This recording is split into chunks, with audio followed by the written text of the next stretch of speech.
to the generation ship known as Er.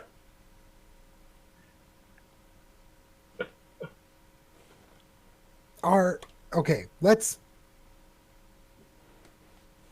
we should just have it take us to the closest city. Very well. The closest city it is. Wait. Let's go to Cresthaven or Lostport. What? Tell the Edgedeck, I'm not speaking to you anymore. I will let you know when I need you again.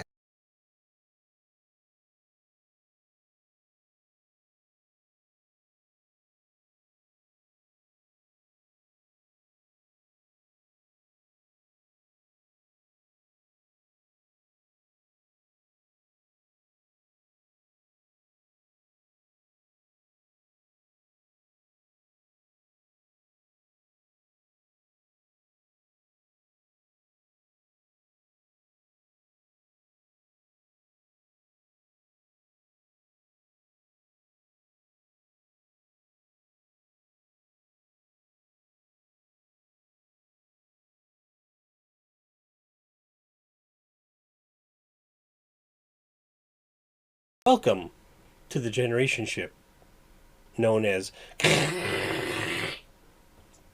Er.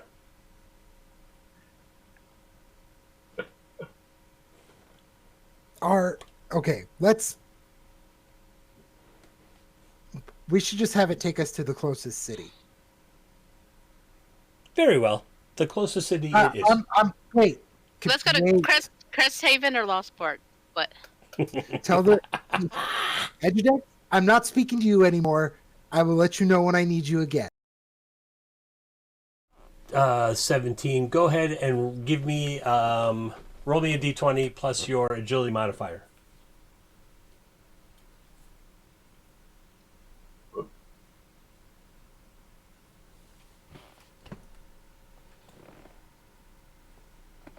That is astounding. The team gets a 3. 3 rolls in a row. Holy crap. The bad get 14. Who's going to go first there? Math logic says the bad guys go first. From out of the nearby bushes comes another pointy stick aimed at 1, 2, 3. I'm going to roll a d3. 1, d3. Number two. A 6 is not going to hit you, is it? Nope. You would just have like a 10 plus your agility, give or take. My armor class is 11. Yep. Agility is 1, so it'd be 12. Not even close. Looks like it was aimed for you, but probably came closer to number 3. Which I can't afford right I'm still now. on my bike. I am still on my bike. Right, you're still on the bike. Roll 1d3 again. Number 1, you're lying on the ground, but you're not prone, as opposed to number 3. And an 11. Does an 11 hit you? I have an armor class of 11.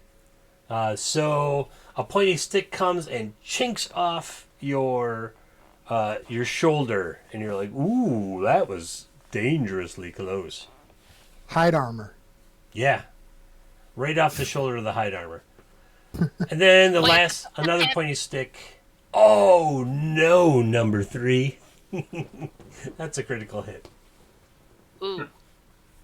You have 2 hit points left? Dead. I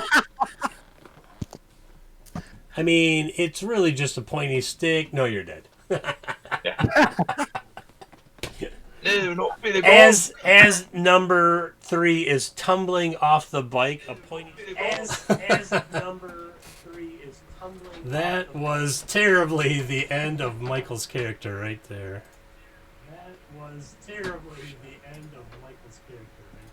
All right, welcome everybody. Welcome back to the stream. I got to take this off. I keep hearing my own voice echo, and it drives me crazy a little bit there. So I also hear an echo from someone else. Hi, everybody. Welcome to the game. We are live. They can hear us and they can see us out on twitch.tv/alltherPGs. We're missing a few players yet, which is okay. We got enough to keep moving, and we can get Bishop's character up and running here. You got your stats in there, right? I do. I got my stats and my starting HP plugged in. All right, cool. Then what we have to do is determine what your genotype is, and that will determine where you enter the game, sort of. So, let me get to my notes here, and you can give me a 1d20 roll, please. That's a 6.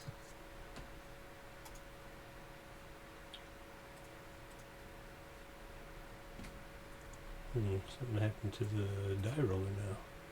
Why? Oh, I know what it is. I have to...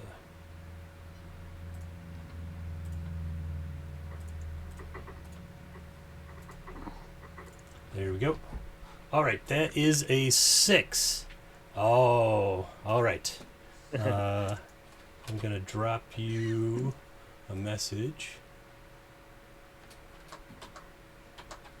Here we go, chat. This will not last forever. But it fits right into the intro story here. So it'll be useful for a minute here.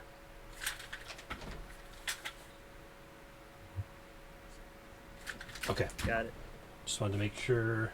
All right, and then because of how you answered the personality questions, I would like you to roll me. Let's see here.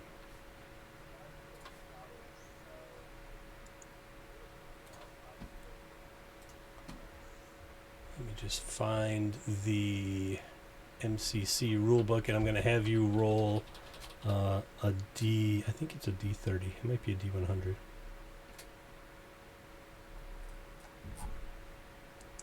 I should have had that open already. I knew I forgot something. This one book. I'm ready. This is one book already. Yeah. There's a lot. I got a lot of windows open over here. Let me tell you. The CPU's probably like, no more. Actually, no, it's not bad. It says 30 frames. All right. Let's see. I am on the page now. Roll me D100 2 times, please. Woohoo. So 83 and a 58. All right. 83.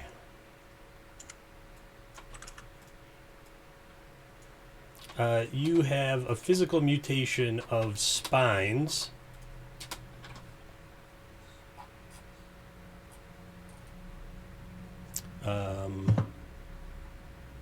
Which says you're covered or partially covered in quills or spines.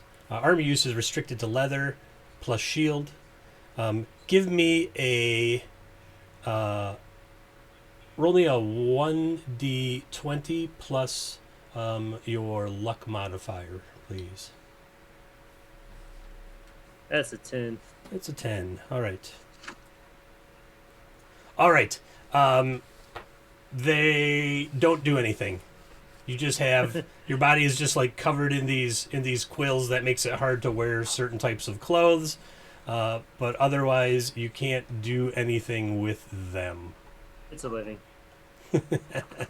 All right, and the second one was 58. Oh, that's cool. You got mental shield.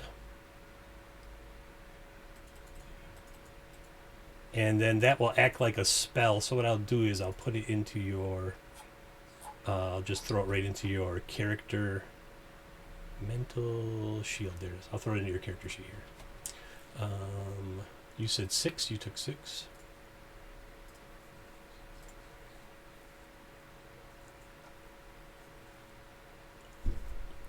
All right, let's see here. Here.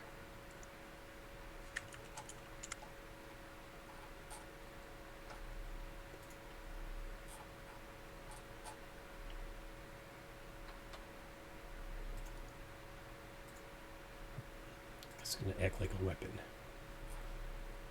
It's not really a weapon, but...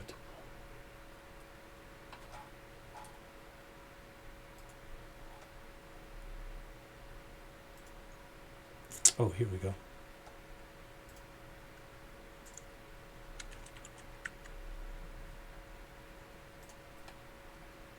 All right, base mutation is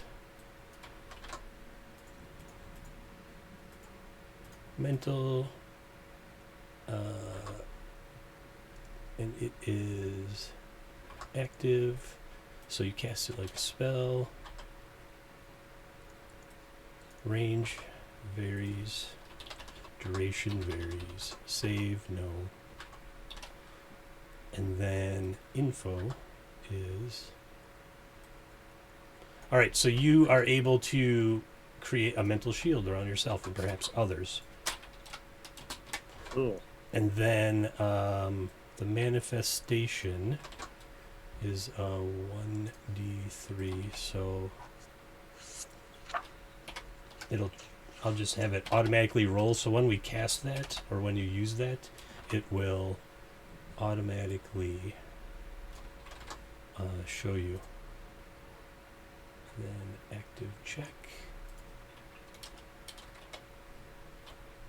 All right. So we should be able to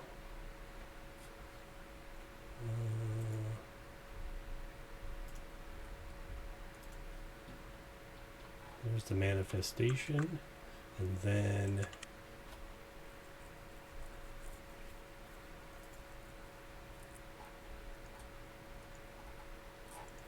all right.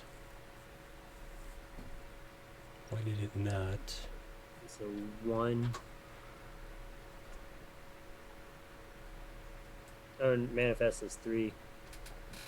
Well, on that one it manifests as 3. So It changes could every time. change every time, yeah. All right. What is missing? Roll for manifest mutant damage. It doesn't do damage. Oh, here we go. Active mutant check. We roll that, and it'll say no glow burn. So down at the bottom there, if you look at mutant mutations on the class tab, you'll see that I put it in there. Okay. And then when you click on that active mutation check on the bottom, it'll roll and give you the number, and then we can look up at the shield and it says, oh, you shield yourself from 3d6 of damage or half effect from a mental mutation attack. Awesome. Excellent. Okay. Good start. Cool. All right. One other little bit of housekeeping. Hi, Michael. Hi. What happened to your character last time? I died. Oh, I'm sorry. Rather unfortunate. That's mean of me. Honestly, it was a pretty epic death. If everyone watching missed the highlight, I don't feel so good. I accidentally rolled a critical and basically just tore off his shoulder. Was it your left shoulder or your right shoulder that was torn off? That was my right shoulder, and I believe part of my face. Yes. Well, you face planted off the hover cycle, and then the spear hit you in the shoulder and ripped off your shoulder and arm, and then. Unknown Citizen 2 and Unknown Citizen 1, who is not here presently, sped off on their other bike, leaving him. They just marked the spot. They're like, Edudex, mark the spot of the corpse. And Unknown Citizen 2 was like, so we can come back and help him? And one said, no, so we can loot the body. Which was great. One is my best friend. Yeah, absolutely. He's definitely looking out for you there.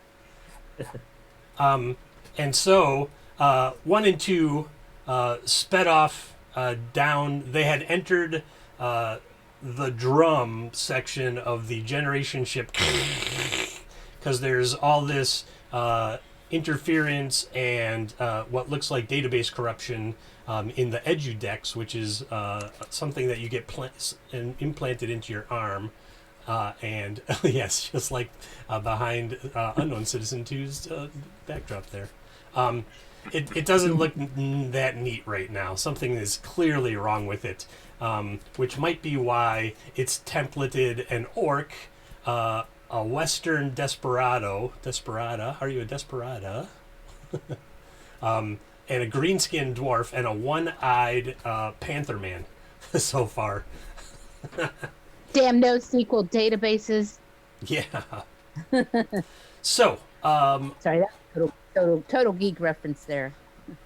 I'm going to Michael, give me a luck check if you could. All right. It's got its own button there underneath your stats, and this will determine. Oh, you made it! All right. So while you're lying on the ground and things are going dark and you're bleeding out and you can't feel, which arm was it? Your left arm?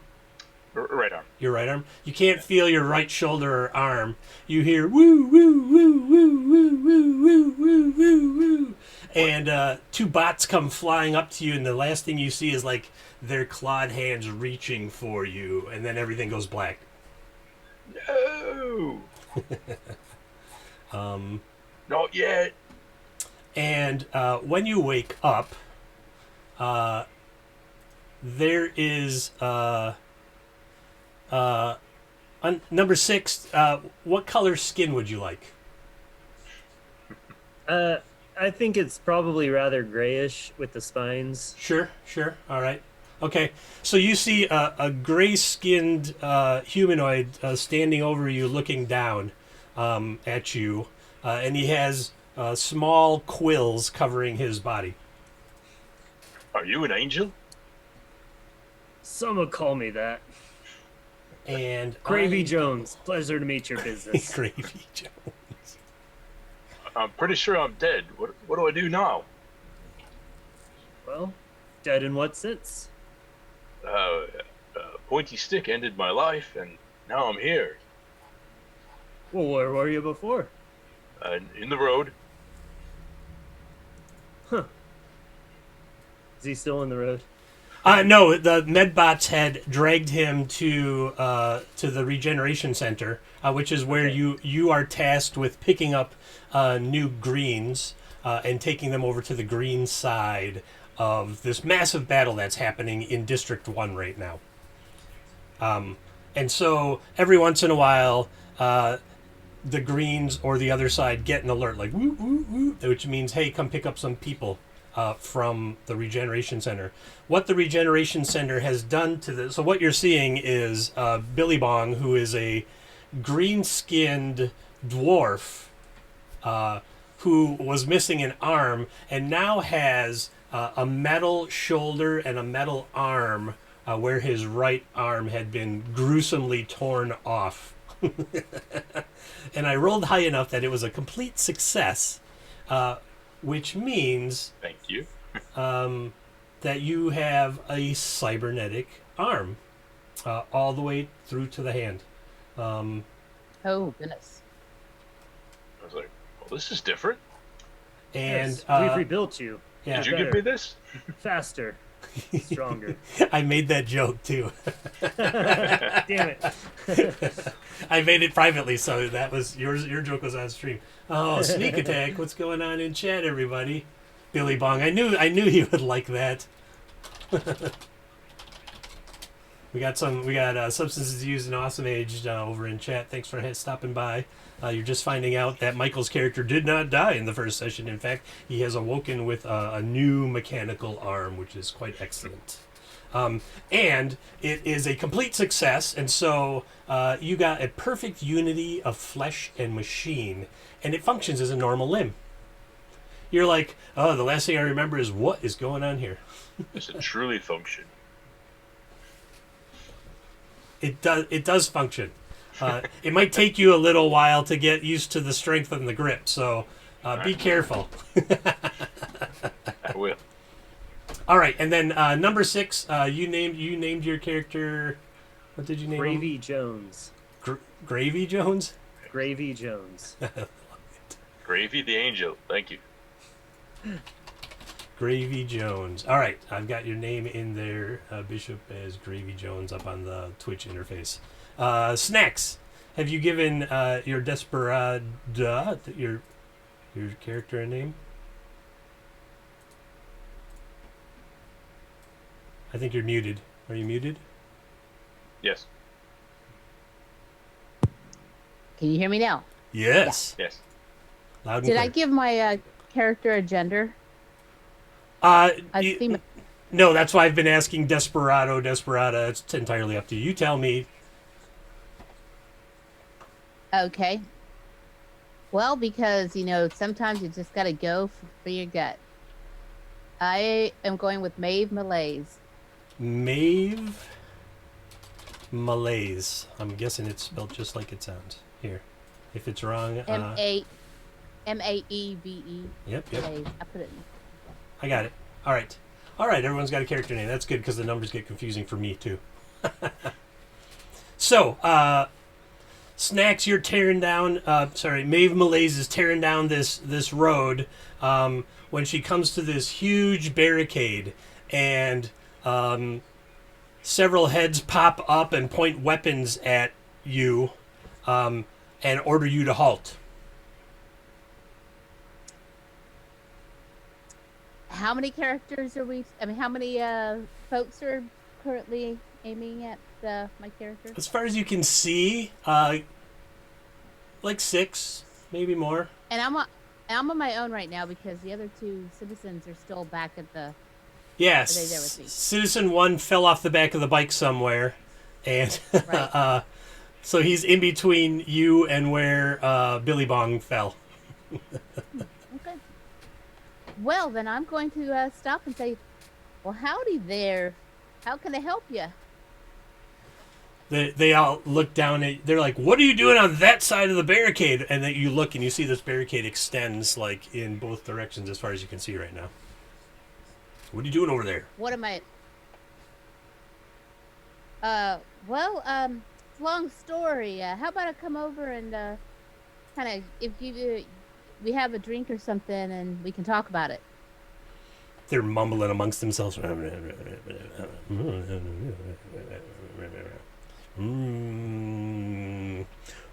State your business on that side of the barricade. What were you doing over there? Well, my business is that I was traveling with some companions, just trying to get our bearings and come in and maybe get some rations and some equipment. Unfortunately, one of them had an unfortunate incident on the trail, so we've had to kind of take a little detour. I feel like I need to come in and rest up a bit while I await their arrival. 'Cause who knows when they could get here? Were you out there killing greens? Is that what was happening? Oh no, we weren't killing anyone. We were just travelers. But That's suspicious. why isn't you have it? some It's definitely you have some suspicious. work for us? I don't know what just happened there. Something happened to the OBS.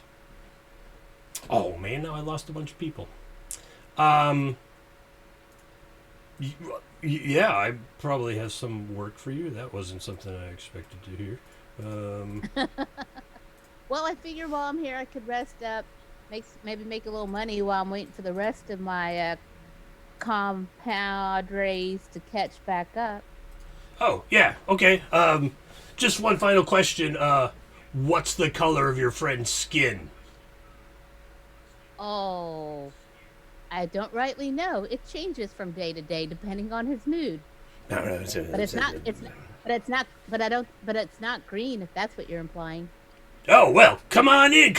We probably got some work for you. As a matter of fact, we do have some work for you. Come on in. And the barricade separates. And they allow you to pass through. Wunderbar. All right, so you get in there, and you see banners and stuff that say, this is where I didn't scroll down far enough.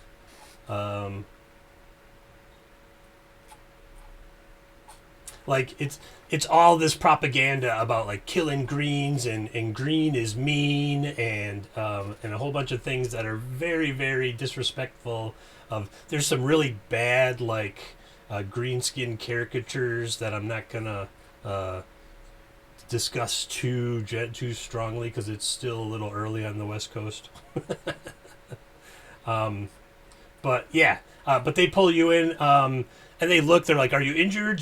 Are you hungry? We'll get you a cup of coffee or something.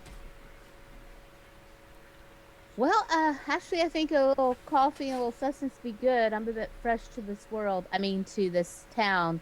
So yeah, I'd appreciate that. Great. That's excellent. The Allied peoples over here on this side of the barricade, we make some fine coffee. It comes from a machine, and we just push a button and say coffee, and then it makes it. But it's fine, let me tell you. So they take you into a tent, and it looks like an army camp. It looks like you're looking around, and they're definitely they're shining up weapons and assembling things, and they're wiping blood off of stuff. And there's all kinds of people that look like they were injured recently, but like their shirt sleeves are tattered, but yet their arm looks just pink and fresh and new and things like that. All right, I'll move back over to the other guys.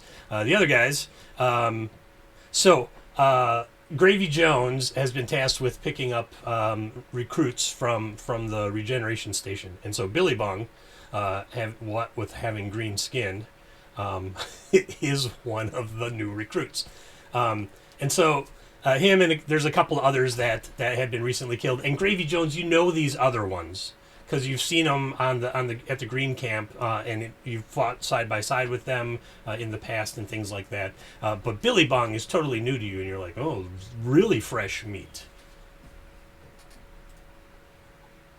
It's a nice army guy. You might make a good soldier. Angel, if you say it's good, it's good. All right. Oh. So fresh, he's green. Yeah, green is the new pink, apparently. I don't know. All right, so eventually you get back to the Green Camp, and Gravy Jones, you walk to the command center, and you're like, oh yeah, I brought back Jonesy, and I brought back Keijo and a couple others, and this new guy, Billy Bong, and they look at you and they look at Billy Bong and they're like, you know the rules, Gravy. When you bring someone new in the camp, you get to run the gauntlet with them. It sounds The like gauntlet? That's got absolutely an arm. Is that a gauntlet? Oh, he might be really good in the gauntlet. Uniquely might get qualified. Gravy, you might get a promotion out of this one. Yes. Maybe then I'll get a locker. But there aren't Lockers. any sharp sticks in there, are there? We don't rightly know what's in the gauntlet today. That's why you two have to go run through it. Over at the Allied People's Camp, Maeve, they kind of tell you the same thing. But what they tell you is that, oh, good, fodder technicians to go reset all the traps in the gauntlet. That's good because we've only got them about halfway done recently. It's been a really hectic 10 cycles. 10 cycles. It's been a really hectic 10 cycles here at the border of District 1. So, what we need you to do, we'll give you one of our best technicians in this skinny little gray-skinned, large-headed person kind of walks up and is like, oh, hello, yes, thank you. I am very nimble with my fingers, and therefore they always send me to reset all the little bits of the traps and things like that. Very happy to be working with you. Whenever you are done with that excellent coffee that they make here. He seems like he might have had a little too much. He's got big black eyes and is very thin, big head, and his fingers are always kind of moving around like this. Is this gauntlet dangerous? Looks a little like this. Yeah, Oh, my. actually, it looks a little like this. Oh, that's really cool. This worked really well. The skin in the filter is the wrong color for the Allied People's Camp, but it kind of worked out all together. He doesn't have these weird lips that I've got on this one, though. So he's like, but his fingers, yes, well, excellent, very well. Whenever you're ready, we can go to the gauntlet and check things out. Yes. Gravy Jones looks pumped. All right. That was for Deb's side of the gauntlet. You've got Billy Got Bong. it. Okay. You've got Billy Bong, and she's got that guy. Aha. And I say, why not? I don't have anything else to do till the rest of my party gets here. Not Well, yeah, knowing- you said that. you wanted some work, so we got you Yes. some work. All right, I got to drag number. Oh, certainly. Sounds great. Oh, Gravy Jones. I got to give Gravy Jones a token real quick. So let's see here. Let's see what I got in the way of that sort of character. I don't think I have a quill covered anything. Just put a porcupine out there. Oh no, what happened? Oh, the roll 20 crashed. Well, at least it's just the dice on the interface. It's the wrong browser. I don't want that. Gravy, browser. my thing's like smashing things. What do you do? About what? Like if there's pointy sticks, if somebody has a pointy stick, and what do you do? My strategy improvise. is to smash it. You improvise. You got to look at what's around you and figure out the best way to use it every time. Pointy sticks sometimes the best things, not always though. I'm like looking at my quills, just like So like improvising, like if I were to pick you up and throw you, is that that permissible? might be the best solution depending on the problem at hand. All right. The gauntlet keep can that be in mind. rather versatile. All right. Oh, and now I hear the music too. Oh, there must have been something wrong with my interface earlier. Okay. Billy Bong, you're way up in the top left corner there of the map. And then Maeve, you're way down in like the lower right area. And then there's just a big black space kind of in between everyone. And so I could just flip this over to Maeve. There, now you got a name on yours, Billy Bong. Gravy Jones, gotta get you a token now. Let's see here, token.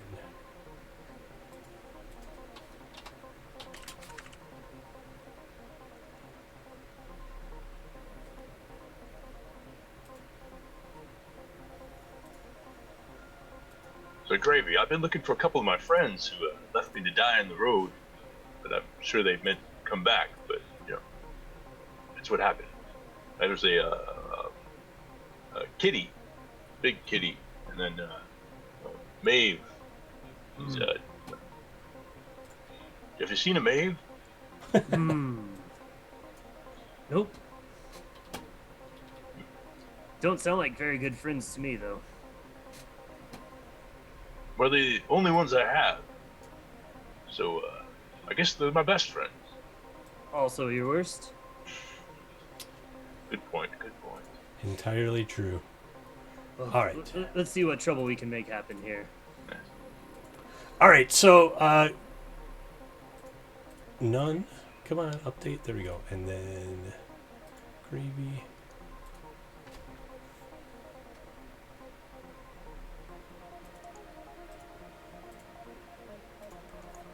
Green is HP, and blue is AC Calc. All right, so you're standing at the entrance of what you know to be, the gauntlet, and what the gauntlet basically is the focus point of the entire battle. They got tired of wide open area battles because too many people were dying too fast. And so they decided that the whole combat zone would be this winding hallway. And who was winning was determined by how far the traps were cleared or how far the traps were reset.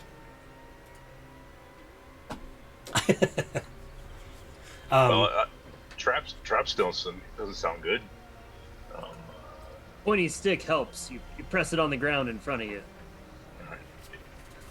We have one of those. Do I see any pointy sticks? Give me a luck check.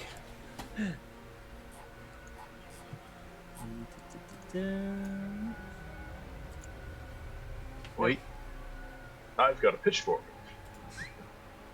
That's a 3 pointy stick. 3 pointies.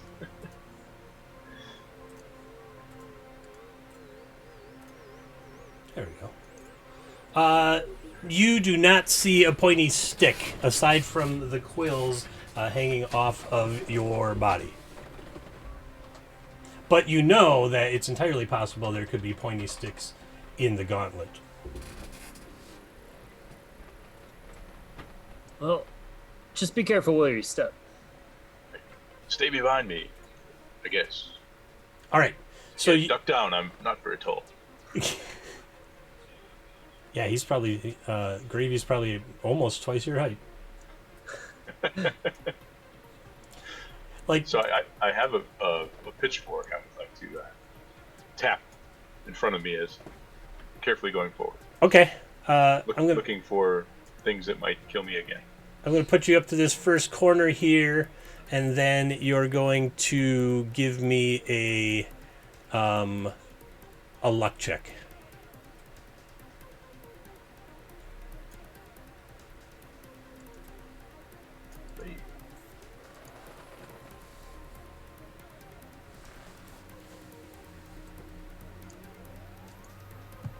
I feel lucky. Yeah. So with your pitchfork, you hit like a loose thing at the corner, and you hear a click, and you just freeze. But nothing happens. So, a bit anticlimactic. Don't lift it back up. Don't lift it I'm back gonna- up. I'm gonna take a couple steps back. Okay. You can see it looks like this trap is triggered, and he found the trigger on the trap, but the trap hasn't been reset. Hey, Vader Shark. Starcrawl is like weird space with mutants and space pigs and robots and things like that, and it's all based on and compatible with Dungeon Crawl Classics and Mutant Crawl Classics. So that what happened in this scenario is that something is wrong on this ship, and so all the characters were generated as like conscious stem cell globs that had to figure out what it was they were, and then got templated. Now, we're not sure exactly what's wrong with the ship yet, as it's just session 2, but there's definitely a lot of strange things going on. For example, this gauntlet scenario that we're in right now, which happens to be an entire battle between the Allied peoples and the Greens. And we'll find out what that all means in the near future. Okay, Maeve, you're way down at the lower... you're way down in the lower right corner there at the entrance or exit to the gauntlet, depending on which way you're looking at it. I'm just going to leave Panthro's character there with you as a token, and that can be your little gray assistant. So I'm gonna turn to what was his name again? Oh, you can call me. Excuse me. What was your name? You can call me Frederick. Frederick. Yes. Okay. So what brings us here to this arena? Is there something exciting about to happen? I mean, Oh, I could yes. probably get. Yes. This is Wait, the wait, gauntlet. wait. Yes, we have to go reset all the traps. I don't know exactly how far they are, so we should be very careful, because we might get to right where the trap is still active, and there goes our head. Not very good for us. Very good for the trap. The traps have a 100% success rate. Should we be concerned about any traffic coming through here? Any allies or such as we're going through to reset the trap? He looks at he's like, Edudex, what is the time? And Edudex happy to be called upon for information. Oh, hello, Frederick. Yes, the time is 10:42 and 57 microns. That means it's trap resetting time in the gauntlet, and therefore all allies have left the area. I kind of look at Frederick and say, you might want to check. Would you double check that again? I've learned not to trust Edudex on the first. He looks offended like, Edudex is my best friend in the whole universe. He would never steer me wrong. Let's just move on. But if you insist, we'll move carefully. So you get to this first corner that you see down there. Did you find your character way down here? Yes, I see my character. Okay, cool. You get to this first corner. Just gonna bump your tokens up there carefully. Hey, Lich. Give me a luck check if you would be so kind. Ready then? So He's I'll be like, rolling "Oh, a yes, D- yes, roll a definitely check D20. over there. There's a luck check button Right below your below other it. stats. Yeah, go into your character sheet. Remember, and Oh, right that's right. under your stats there will be a luck check button. Oh, that's right. I'm sorry, I've been spending so much time in the dungeon, I forgot how to play proper DCC. It's all automated. We hope it's all automated.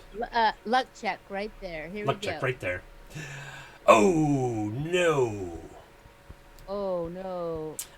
Failure. Oh yes. And Frederick says, "Oh no, don't step there." He's like, "That's the last step trap."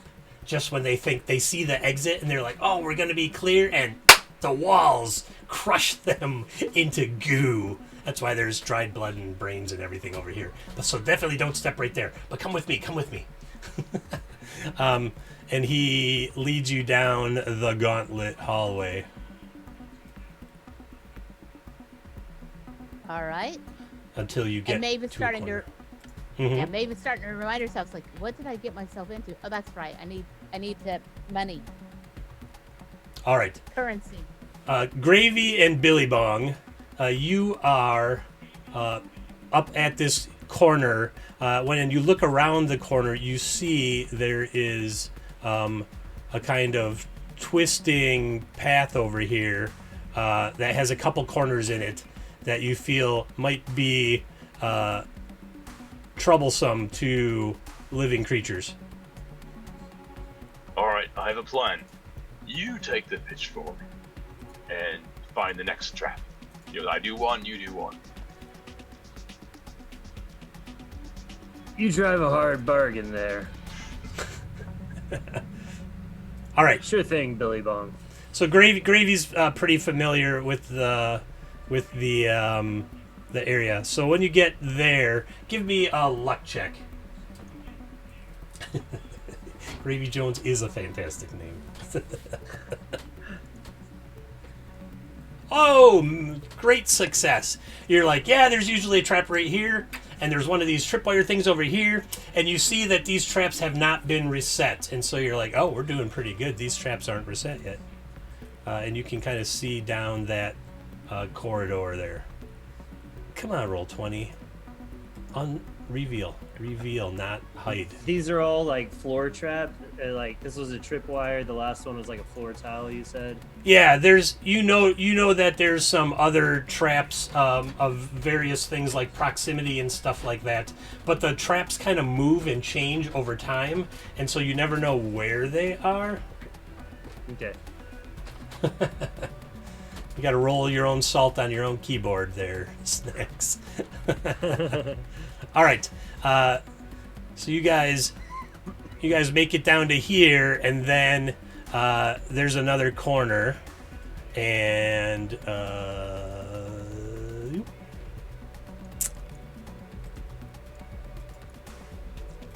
don't know what's up with roll 20 and not revealing. Okay, polygon reveal it is. Boom. All right.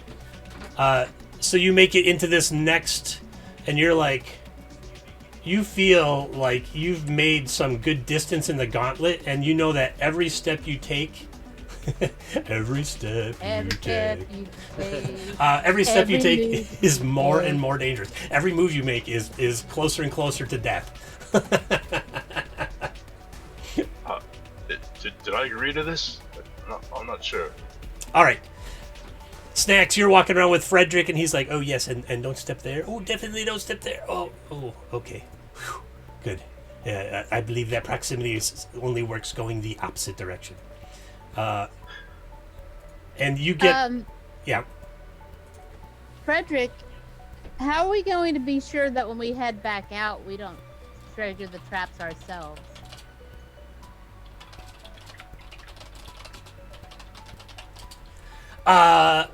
We just have to be We just have to be very particular in where we step. I have them mostly memorized, as I have the one that has recently reset them.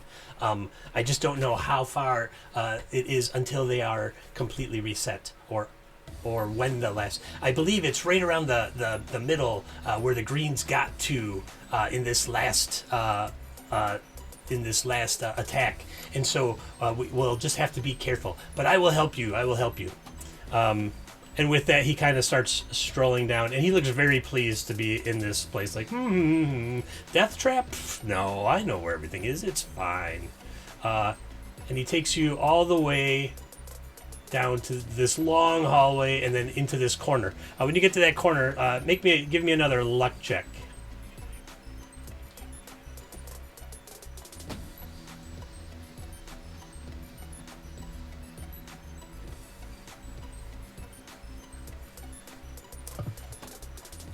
Success. Yeah. So you're like Frederick is just like humming along, like,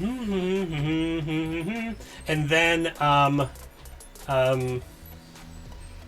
he's just about to move past what looks like you see two holes in the wall, and you like reach out and you grab him, and you're like, hey, whoa, what are you doing? That looks like a trap.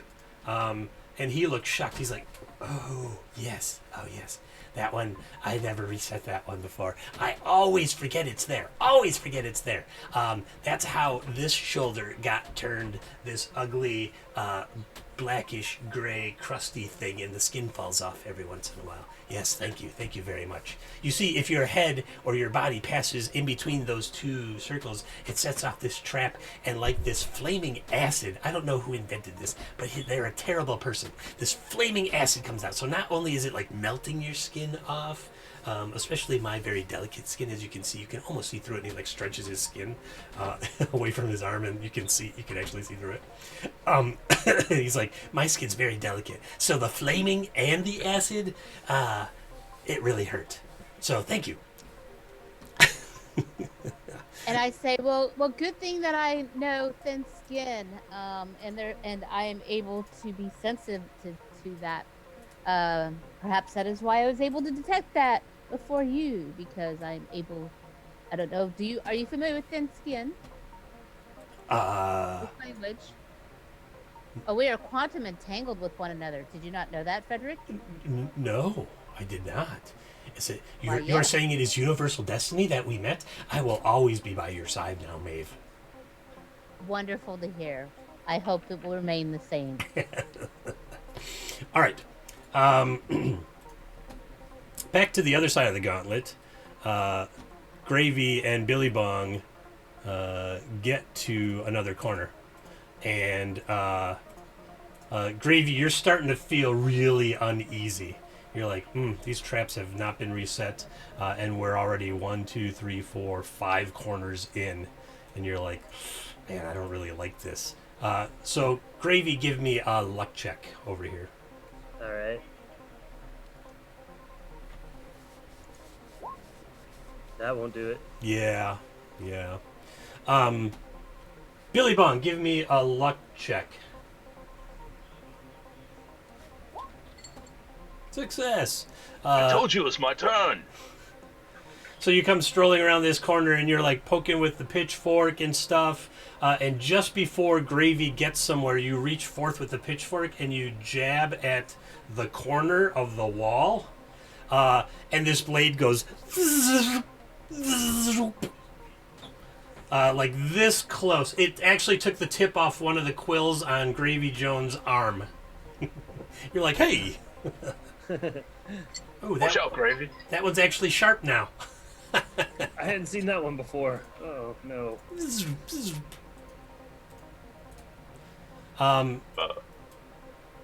What are the kind of traps we watch out for? Oh, there's the ones with the fire and The acid. there's the one with the acid. And There's the bolts. You gotta watch out for the bolts. We still Both. haven't found a pit. There's a pit around here somewhere. Yes. Let me write this Be all wary of down. what's at the bottom of it. I do have some traps laid out somewhere. I didn't find the notebook right now. Oh, Gravy, why are we doing this again? It's part of how you got that thing there. It's kind of the deal we made. You heard things about the war against the Allies. The Allies. Not allies. Allieds. The Allied peoples, basically. We need to make sure we're ready for the war. Yeah. And almost everybody in the Greens camp has, non-pink skin. Oh, hey, that one finally worked. All right, good. All right. So you're moving down this long hallway, and about 15 feet from that corner, who's second? He was leading the way down this hall turn. All right. Yep. Billy Bong, give me a luck check.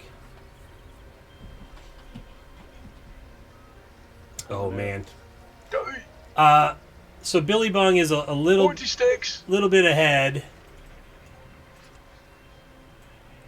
here, and Gravy Jones is about 15 feet back. Gravy, you need to give me a reflex save, please. All right. Now, we know you're fairly agile, aren't you? I am fairly agile. I clicked roll. It's not rolling here. It might be asking in the main window, yeah, if there's... Oh, man, Gravy. Well, you found the pit you were looking for. Billy Bong steps on something, and this is called the back trap. And 15 feet behind the person that steps on the trigger, a pit opens up. Gravy, I'm sorry. You got to an 8, so it'll be... how many hit points do you have? Did we figure that out? 3. 3? Okay. Oh boy, this is where I kill somebody. It is! You fall into the pit, and luckily the spikes are all like broken and stuff, and you fell onto some other bones and bodies and stuff, but it was enough to knock you unconscious instantly. Billy Bong, you turn to say something to Gravy, and he's gone. You're like... Gravy? I walk back to see if I can find him. Yeah, you look and there's a pit, and he's lying like on these broken spikes, and he's not bleeding, but he's also not breathing. Oh, well, I have a question. Sure. Wouldn't because of his quills he sort of not get injured so much because it's like a bunch of pickup sticks because he's got the spikes and he falls, and so he won't actually, they won't pierce him because he's A little got bit of natural armor. It's true. Yeah, It's exactly. true. That's why he's not bleeding, but he's still not breathing because there is 0.7 G's of gravity in the drum. Don't ask me how much math I did at 5:30 in the morning to actually figure that all out. Check your Twitter impressive. feed. Yeah, see check Christopher Rick on Twitter, and you'll just a couple days ago you'll find I was up awake at like 5:30 yesterday, 5:30 in the morning. Like, oh my God, how fast does the drum spin, and how big does it have to be, and what's the tangential velocity? I appreciate the effort, and so did Gravy Jones. So you see Gravy like lying. It's far enough that with your newly installed cybernetic arm, you could probably just reach down there and maybe grab him and pull him up. I would like to try to do that. Gravy is one of my few friends. Fewer and fewer every day. Give me trained strength, because it was a perfect match.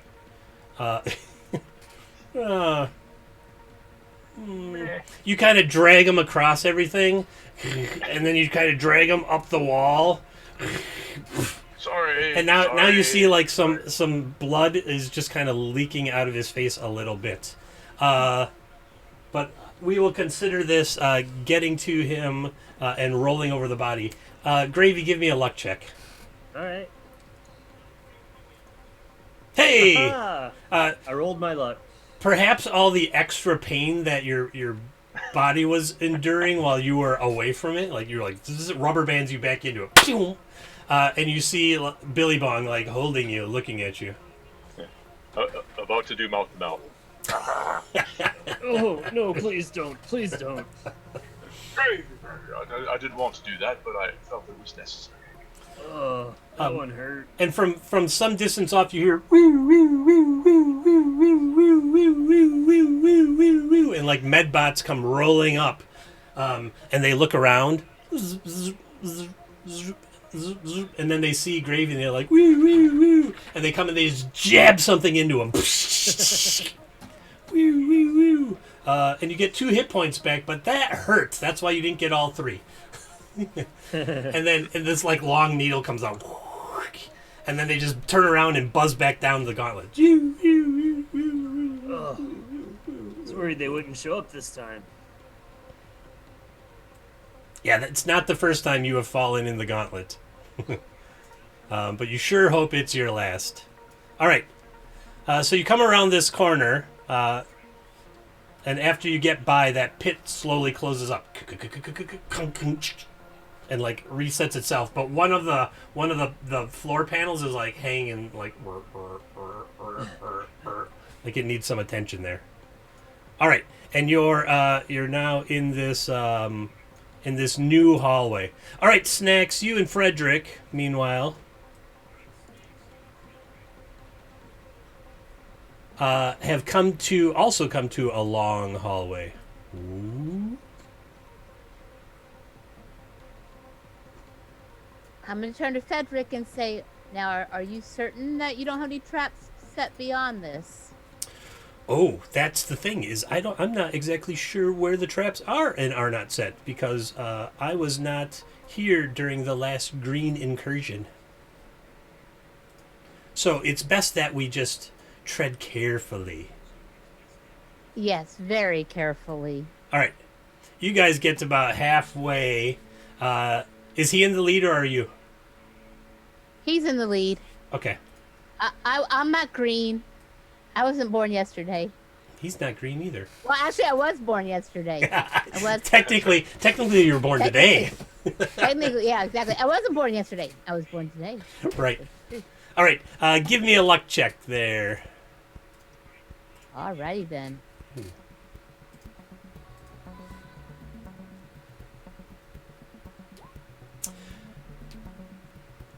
So he's walking down the like. Oh yes, there's that, and there's that, and there's that. And he's like, oh, and there's that other one. And just as he says that, he goes to dive out of the way, but doesn't quite make it. And this huge blade comes down from the ceiling, is like, and takes off like part of his arm all the way up. And he's like, oh, well, good, that black crusty stuff is gone now. Oh my gosh, that hurts though. Ooh. And like ooze, like opalescent ooze just kind of pours out of his arm and starts like, his arm looks all gross and slimy now. And he's like, oh, it's okay. It'll be like that for some time and then the skin will grow back. Yes, you can see why they send me to reset the trap sometime. I totally didn't know that trap was even there. They must have changed things since I was here last. And he seems a little shocked that happened. Not so much that he's just like, I'm not going to keep going. He's just like, oh, whatever. Is this the same arm that he has Edudesk on? Same arm he has Edudesk on? Yes. Okay, but so I say, so how's Edudesk functioning for you there? Oh my gosh, Edudek's my best friend in the whole universe. Are you still there? And you hear like a little crackle. He's like, no, Edudek's. And Edudek's like, ha ha ha ha ha. I'm just kidding. Of course I'm always here. You can never get rid of Edudek's. Yeah. What can I be of assistance with? Edudex, are there any more traps ahead that you happen to know of? Are you familiar with the layout of this gauntlet? Oh, I don't get involved in the silly fights between the organics here. I just make sure that things go as they are supposed to go according to the directives. But don't you know the schematics of the layout of this area? No, I did not build any of this. This is not original. This is what they used to call aftermarket. Aftermarket. Okay. For Gravy Jones' benefit, because he was not here, when asked what the directives are, the CPU, EduDex, says, do not injure except where protect itself. And so do not injure except where protect itself is currently the directive that the EduDex, the CPU of the generation chip, is operating under. Do not injure except where protect itself. So, it's kind of subjective. Yeah. Seems Got totally safe. So EduDex is like, I do not keep track of everything that goes on in this little area here. It is not for me to determine. All right. Billy Bong and Gravy, you make it down to this corner. You dodged another trap in that long hallway that you just happen to like remember was there. You're like, oh wait, oh, whoop, whoop, whoop. And then you get to this corner. What do you want to do? Gravy, I've got this one. What do you think? I'll wait here. All right, give me the pitchfork. All right, so Billy Bong is gonna wander on ahead there. Bravely checking. And I'm bravely keeping my distance this time. Tell me, please, with a little bit of detail, how are you checking with the pitchfork? Well, I'm tapping on the floor ahead of me, and then feeling the wall with one hand, and then running over to the other wall and feeling it, and then tapping some more. Okay, give me a luck check.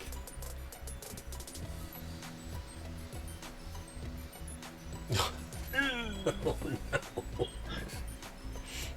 So you're feeling one wall, and then you run over, and you feel the other wall, and as you're running over, you feel something brush past your like your mid leg, and you look down just when the ceiling falls on you.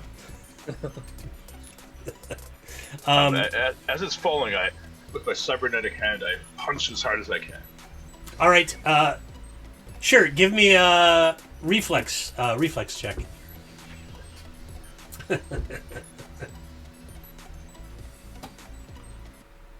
What?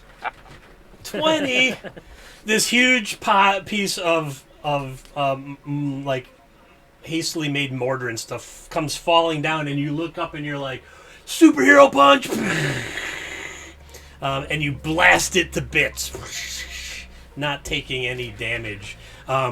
Gravy kind of looks around, and there's just this cloud of dust and debris, and Billy Bong just comes walking out like doop doop doop doop. Gravy, you got to get one of these. These are amazing. You're a better candidate, but you handled it quite well. Almost a pun there, almost. I feel almost invincible. Oh boy. Famous last words of a whole lot of people. All right. Frederick and Maeve, you make it down this long hallway. You see slime is just like running down Frederick's arm and dripping. Bleh, bleh, bleh. Give me an intelligence check.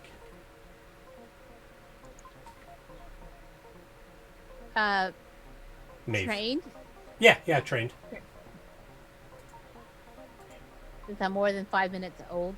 You are now more than 5 minutes old. Yeah, you know how to use the brain that you've got in there. Ooh. But you're just like, you're not sure what to make of that stuff dripping off of him. You're like, that's weird, isn't it? Weird. All right. You get down to this corner, and he's like, oh, wait. I believe there is a trap right about here. And he says, I don't remember where it is. Let me think. I was walking, that one dude got crushed, the other guy went, and then yeah, I do not remember what trap is here. Perhaps you can assist me? All right. I suppose I could. Which arm are you gonna use? So that right one's looking a little weak. Oh no, it's fine. And he like puts a big glob of that stuff onto the ground. He just like slicks it off. He's like, see, the skin is already starting to grow back. It'll be fine. All right, Frederick. Well, what do you think that I need to do to help you here? I mean, I am but a a lowly gunslinger out here looking for my friends. Gunslinger. I do not know. Like you throw guns? That's not how they work, is it? Well, sometimes when I don't have enough ammunition. Interesting. But I don't know. I'm still kind of new to that as well. Oh, I see. Well, if you're a gunslinger, then you must know a little bit about guns, and therefore you should be able to help me find a trigger. Yes, I do know a bit about mechanisms. Mechanisms. What a wonderful word, mechanisms. He says it like 5 times. Mechanisms. Mechanisms. I don't have that in our language. Mechanisms. All right, give me a luck check at that corner there.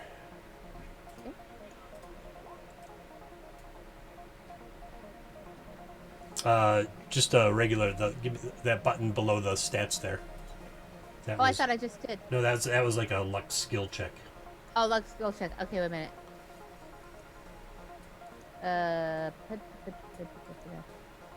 Oh, a luck check. Right, Sorry, yes. right. Wrong one. I was thinking about intelligence because I know a little bit about mechanisms and Sure. triggers. Yeah. So you're walking over and you're like, well, this one's really easy. There's just a big chain sticking out of the wall right here. That looks like it's supposed to be connected to the chain on the other side. So you you go and you grab the chain to attach it to the other one, and these huge metal jaws go like and don't get either of you because you were pulling on the chain. Had you just crossed and not pulled on the chain, it would have probably chomped you in half, like a big bear trap. And I turn to Frederick and say, "Traps reset." He's like, "That's the one I always forget." Yes. Wait a minute. I thought the last one was the one you always forget. I forget. The one that almost took your arm off. I forget which trap you mean. I think there's more than one trap here that you forget. No, that's impossible. I always go and reset the traps. Oh, okay. Well, in the meantime, Frederick, you go ahead and go first. Okay, very well. Tra-la-la-la-la-la-la. And he goes wandering around the corner into the darkness. Well, the darkness just because I haven't uncovered it yet. La la la la la. And when you get to this corner, you see him going around the other corner, and you guys see this strange, thin, gray alien like come around the corner, and he sees you, and he's like, "Oh, hello." When oh, that's terrible. He's like, "Oh, hello there," and then the corner walls kind of close and slam shut on him. Bam! And he's like, "I think I've been hurt," and he drops to the ground, and his body just kind of turns to goo, like opalescent goo. Maeve, you come around the corner just to see him like fall and turn to goo. Gravy, I think I've lost another potential friend. Potential? I look around. Not much potential in that one. I can say my favorite thing, gelatinous goo. All right. So there's a puddle of gelatinous goo that once was Frederick, the trap resetter. Maeve, are you going to walk up and be like, Yeah, I'm gonna walk up and just kind of peek around the corner and go, And "Oh, hey guys." there stands Billy Bong Butcher, your longtime friend of like 6 hours from when you were born together, with a metal arm, and somebody new. Hey, Billy Bong? Hey, Oh, so good to see you. You I know, thought we lost you back in the desert. no, I died. Then, and then I met an angel. His name's Gravy Jones. is this one of the friends that left you behind? Yes, one of my very best and only friends. Yes. Oh no, we set a marker. We were planning on coming back to get you, but unfortunately, our other friend like fell off the bike someplace because, well, I think he was a one-eyed cat beast trying to drive a motorcycle. So Yeah, he's not very good on that thing. No. So I was here hoping to regroup with everyone and come back and find you, but you look none worse aware. In fact, you look more improved than I last saw you. I've got a new arm. Oh, that's wonderful. Wonderful. Gravy, give me a luck check. Since you're watching this reunion go on. Oh. No. All right. So unlucky right now. Yeah. But perfectly in. It's like the three of you are chatting, and Billy Bong is like, "You left me there." Blah blah blah blah. Let's see here. I'll just roll that for myself. Hey, Maeve, what's your armor class right now? My current armor class is all the young dudes carry the 11. Oh. 11. This one goes to 11. This one goes to 11. Well, the thing around your leg went to a 15. And so you're talking with Billy Bong, and you feel something wrapping around your leg. And when you look down, it's a tendril of gelatinous goo, God damn. like pulling Frederick. you backwards.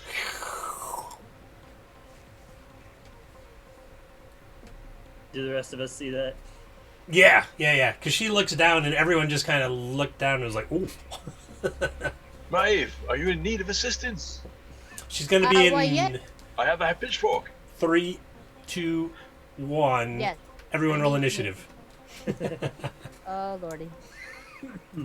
Here. So you can click on select your token before you roll initiative. Let me clear That's out right. this old initiative here.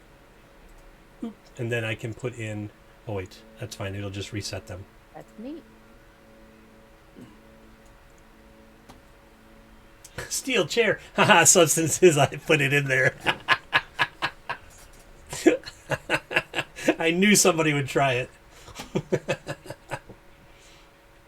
All right, let's see. I got an initiative from Gravy and Billy Bong and Maeve. Oh, every time you say select your...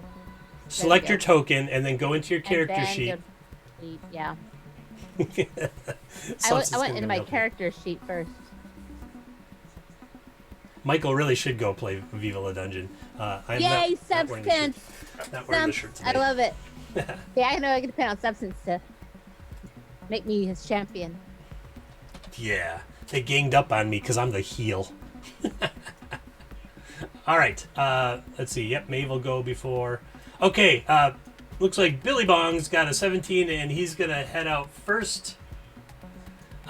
So this gelatinous goo tendril has wrapped around her leg up to the knee, and now right before your action, Maeve, give me a trained strength check. Strength. I shall do that.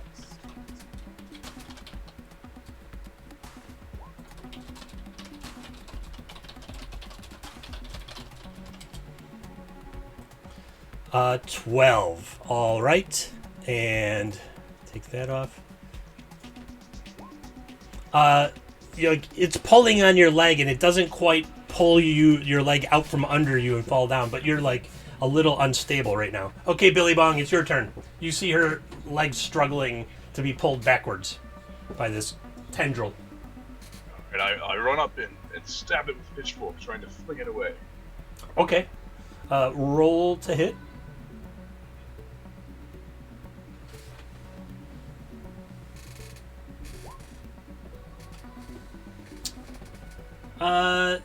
You hit it with your pitchfork, and you pull up with the pitchfork to fling it off, and the pitchfork kind of goes right through it. And then the gashes that the pitchfork made kind of seal shut again.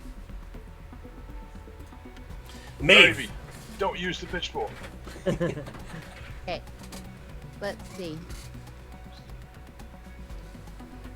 Let me check my weapons.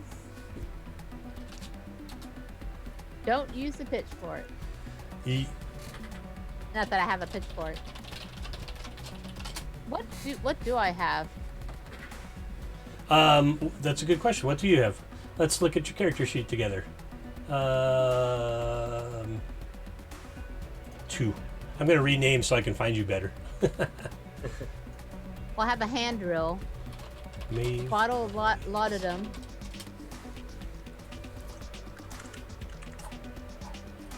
Yeah, what do you got there?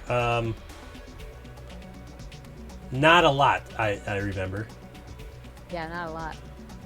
Wide brim hat, cloak, solar powered motorcycle, bottle of laudanum, and a hand drill. That's pretty much it. The laudanum acts as like sedative, doesn't it? It does.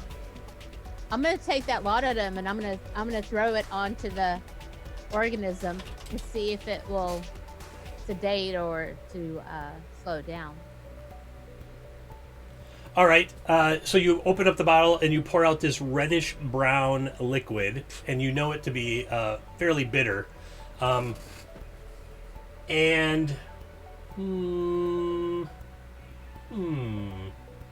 it's got ethanol in it. It's got alcohol in it as well.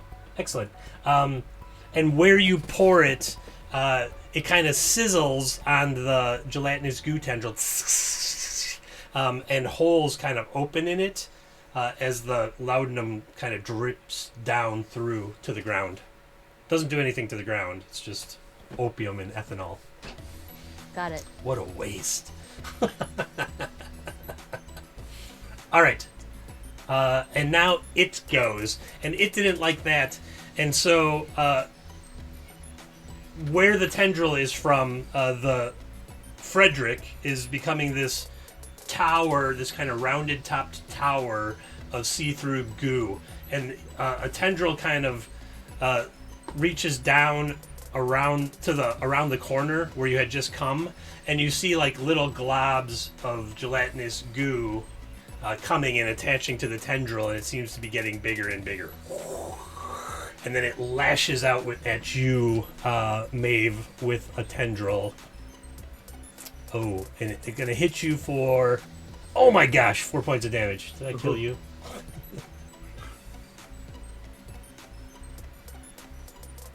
I have 5 hit points. Oh, all right. It whacked you really hard, and you kind of staggered back a little bit, but you did not die, but you definitely did not enjoy that. Gravy. You've never seen this creature before. It's all new. Everyone's in trouble. So people have just been getting hit by these tendrils. It's not like grabbing onto anyone at this point. Yeah. Well, it grabbed onto Maeve's leg first, and then she kind of burned it off with whatever was in that bottle that she had, looked like an old brown glass bottle. You haven't seen real glass for a while. You think it's Curious. It's not an antique. It's probably like a reproduction. That's what you think. Cool. So I don't have any gear, I don't think. Oh yeah, let's get you some gear.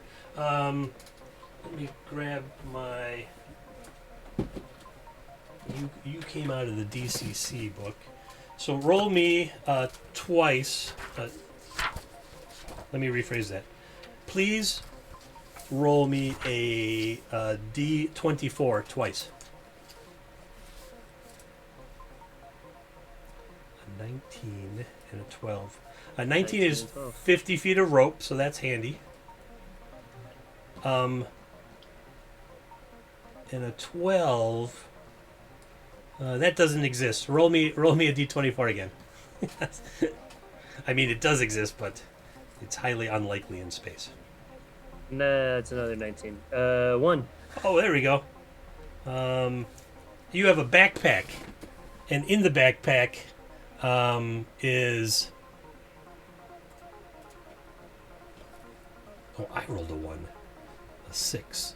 A crowbar. And a flask of oil. All right.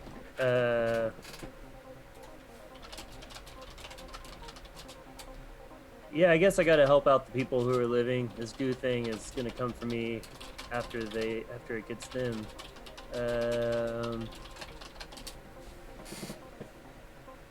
Well, maybe if we can't poke it with a pitchfork, we can beat it with a crowbar.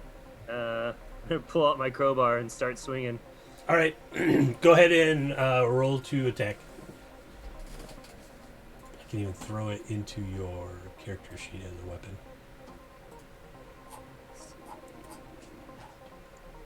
Let's go to weapons. Add.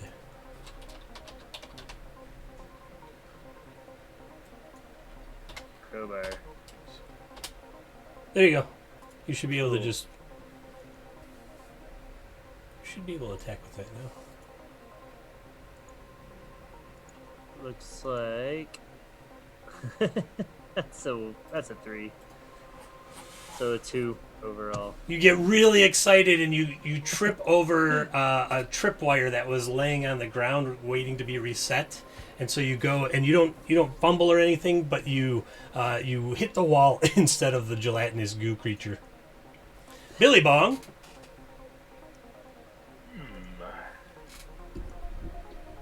Do I see anything around here that I might be able to use as a weapon? That's what you're thinking in your head?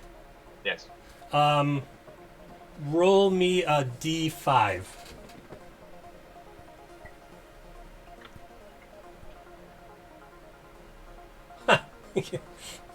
Okay. So you're like, I wish there was something around here that I could use as a weapon. And suddenly electricity starts to crackle around your hand.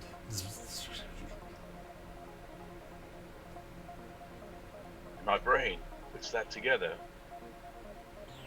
and decides to punch the goo. All right. Roll to hit. Any bonuses or anything? It'd just be a D20 plus your whatever your strength bonus is. Okay.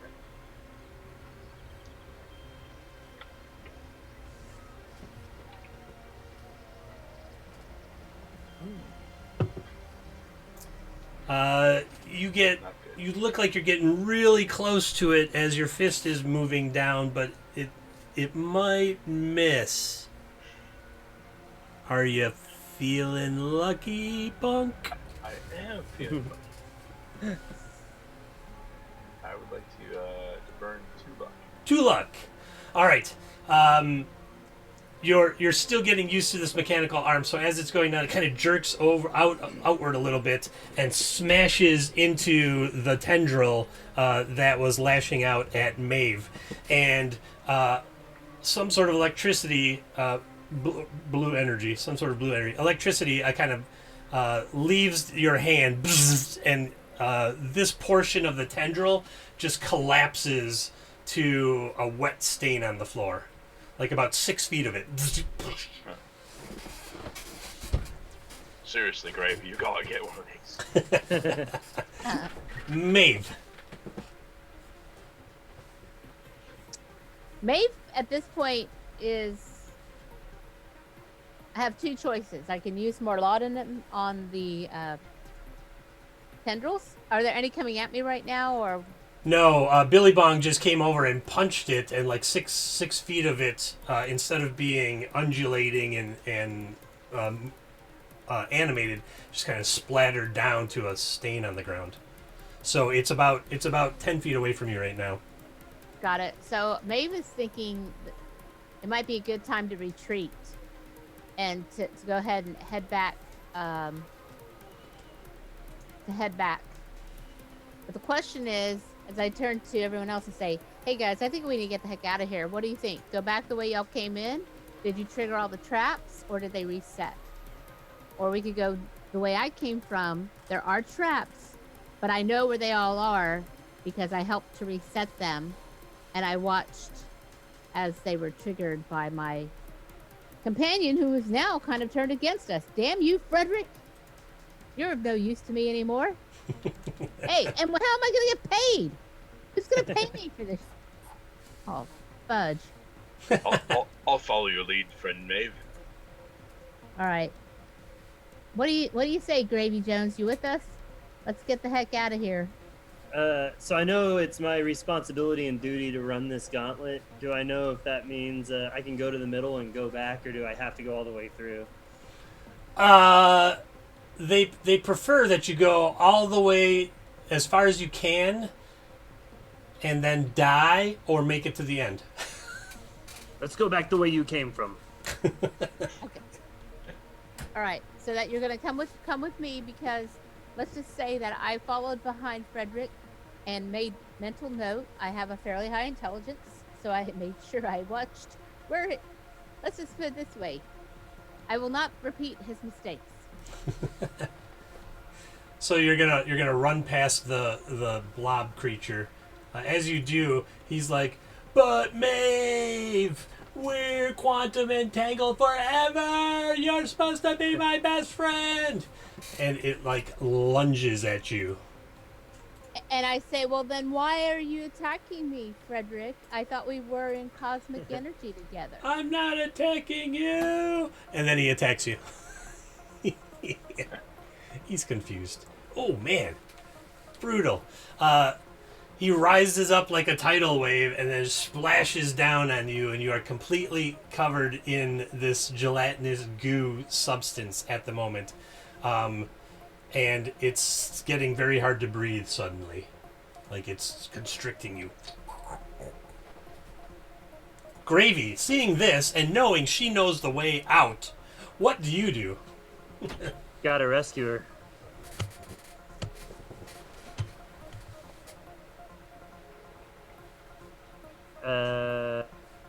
The goo's like swallowing her. Yeah, like it rose up in a tidal wave down on her and is like shrink wrapping itself around her. Oh man, I don't know that a rope would really help me too much here.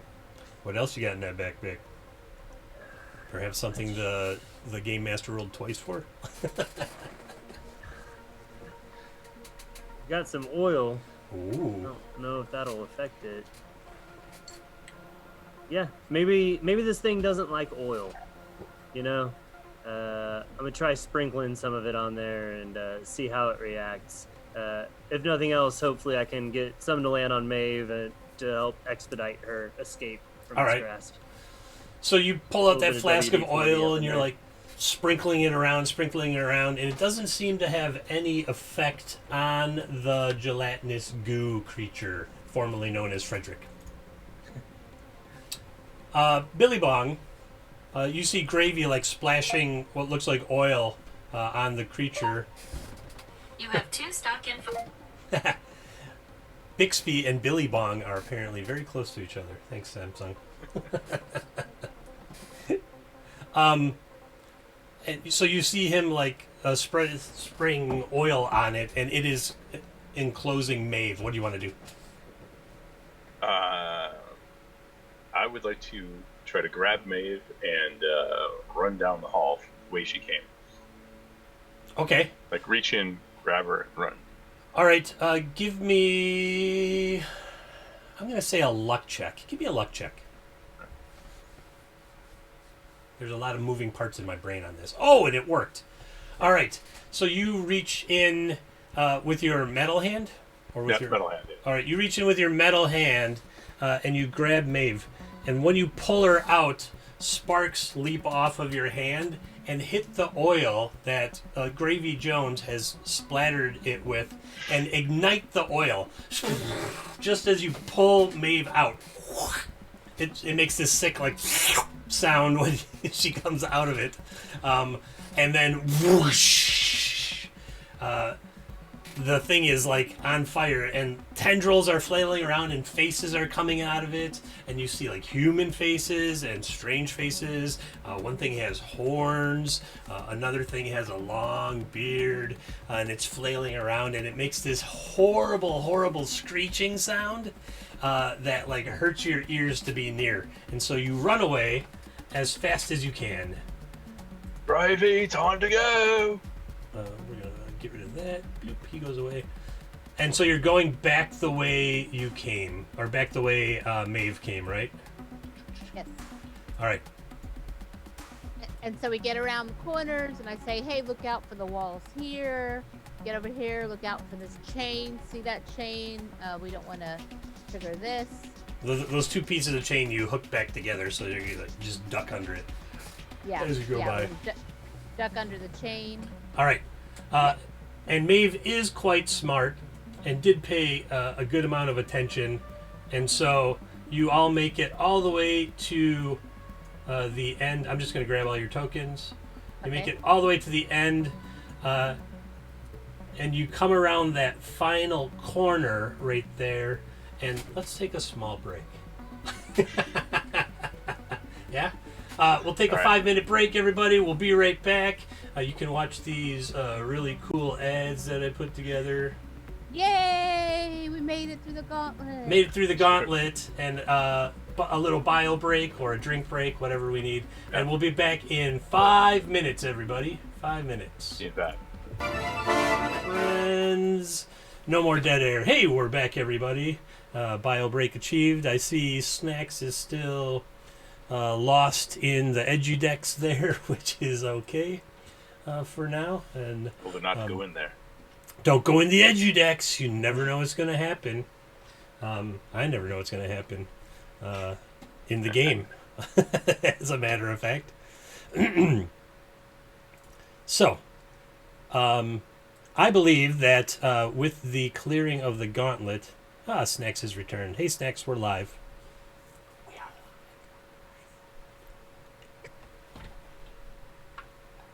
Kidding. I'm just telling you we're live. I thought I heard you say that. It's okay. So, the gauntlet, you made it out of the gauntlet. You faced off against gelatinous Frederick. What a douche. And you get to the end of the gauntlet, which is the Allied People's side.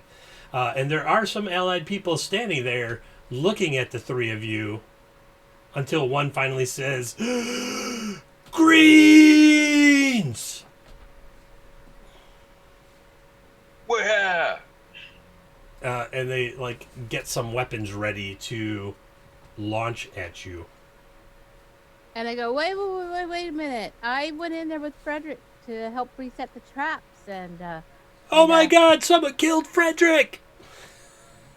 no, Frederick met his untimely demise for not paying attention to all the work he had done before in that. If anything, I helped Frederick survive even longer. That's impossible! He made all those traps. He made the whole gauntlet. And then from within the gauntlet, you hear,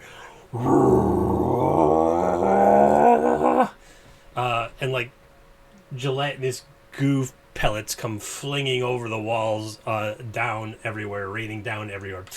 And two of the people in front of you get hit by them, and they burrow into their chest. And these people start writhing in pain, fall over, screaming and trying to claw at their own skin. And the third person that was getting the weapon ready to aim at you looks down at them and looks at you and runs away.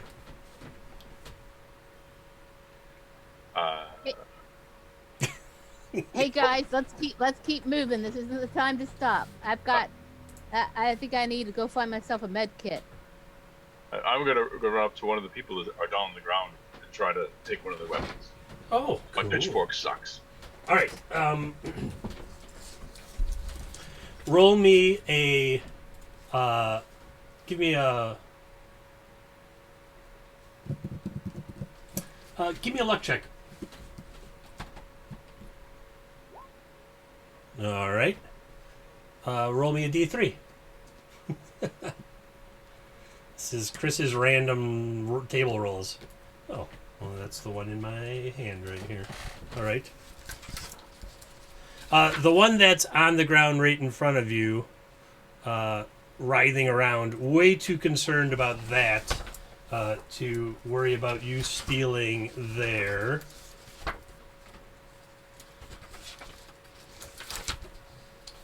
Gotta be on the right page. 1, 2, 3, 4, 5, 6, 7, 8, 9. Hand axe. Hand axe. Yeah, you were like, oh man, it's gonna be something cool. Right. It's a hand axe.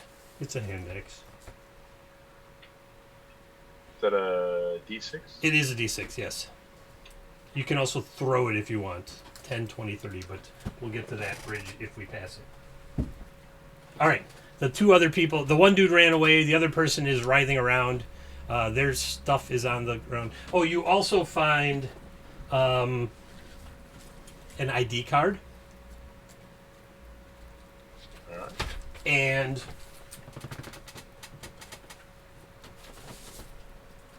this is what happens when I'm going to pull from like 7 different games at once. Is it this book? Oh, it's not that book. And a silver box. Silver box. All right. Other than that, they just have like these recyclable uniforms that most people wear. Like they're just like jumpers, like overalls, things like that. All right. Anything else? Anyone else? Following me. Yeah, I'm trying to see if I can find a weapon. Is that what we all found? Oh, that was just the one person. Give me. Roll me a d3. Boom. 2. Excellent. That's the other book, which is this book. Page 28. All right. Page 28 says...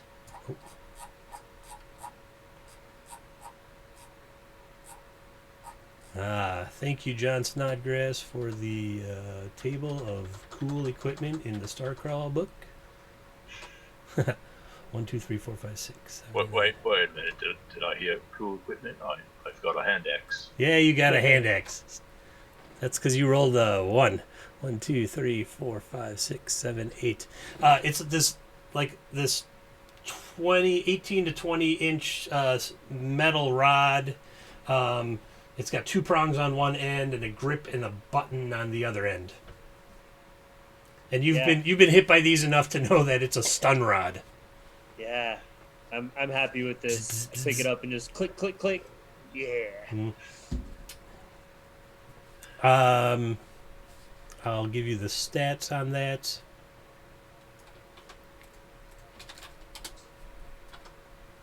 Right there.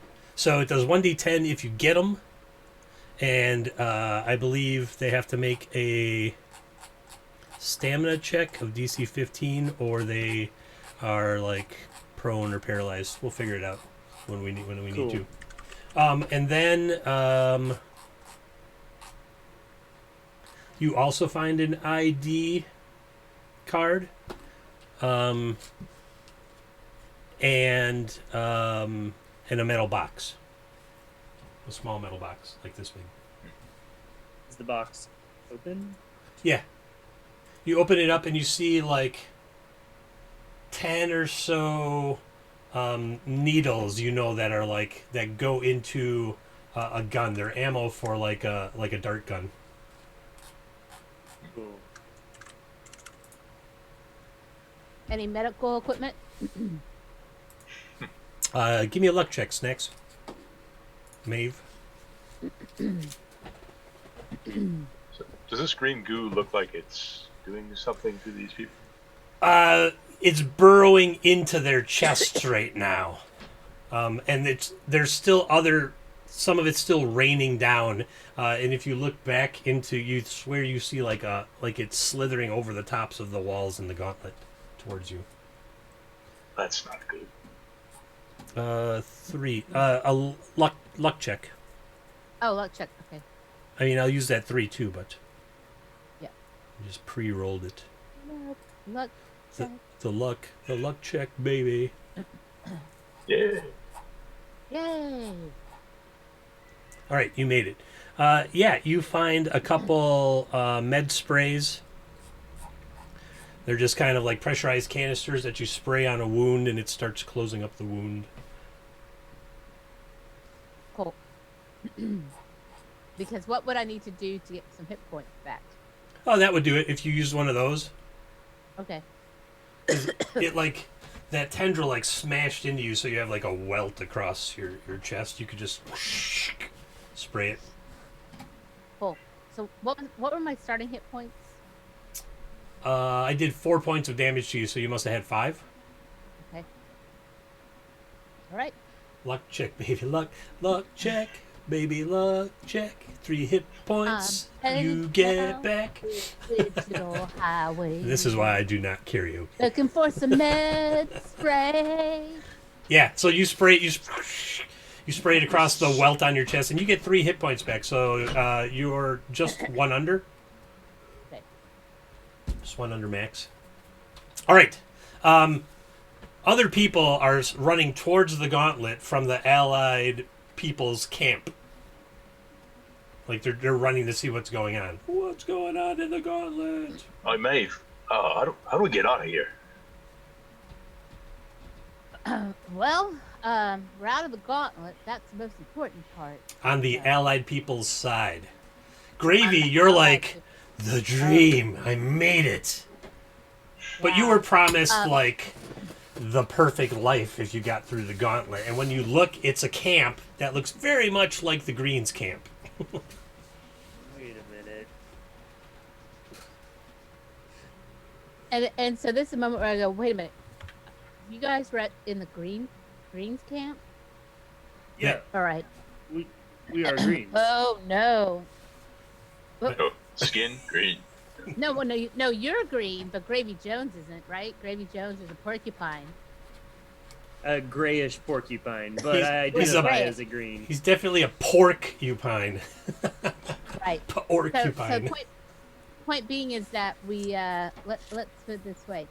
I don't think that you want to draw much attention around here just yet. So I think we maybe will get Gravy Jones past unknown citizen number 4 here. Maybe you should put on one of those suits, one of those uniforms off of the guy who you just pilfered. Yeah, And, make sure to read the name on the ID badge too. It probably would be good to know Who you are. who you are. Yeah. He like pushes his quills to one side. It gives him a new hairdo, kind of like he's a totally different person. No one will ever know, except for these big tusks that come out of his mouth. He's got the comb over, you know. Let's see. And do we see anything else laying around that we could help unknown citizen 4 with his skin so it doesn't look so green? Yeah, what about that goo that was That's I don't. climbing over the walls, trying to maybe attack you and burrow into your chest right now. That stuff. Oh, nice. Hey, I know that hair. Get it off my screen. You're fired. I'm throwing you off the game.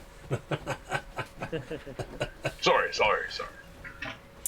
Yeah, so that undulating gelatinous goo is like rising over the wall just behind you now and starting to drip down. I was going to point at the screen like you can see what I'm doing. Drip down into the exit area where you like right behind you where you just came out. Let's get out of here, guys. Let's get into the city All right, do you want to go or inward? encampment. Like the greens are kind of on the outside. They were the first area that you went through. and before you came to that barricade, and now the barricade is further into the drum. And I'll show you what I mean by the drum.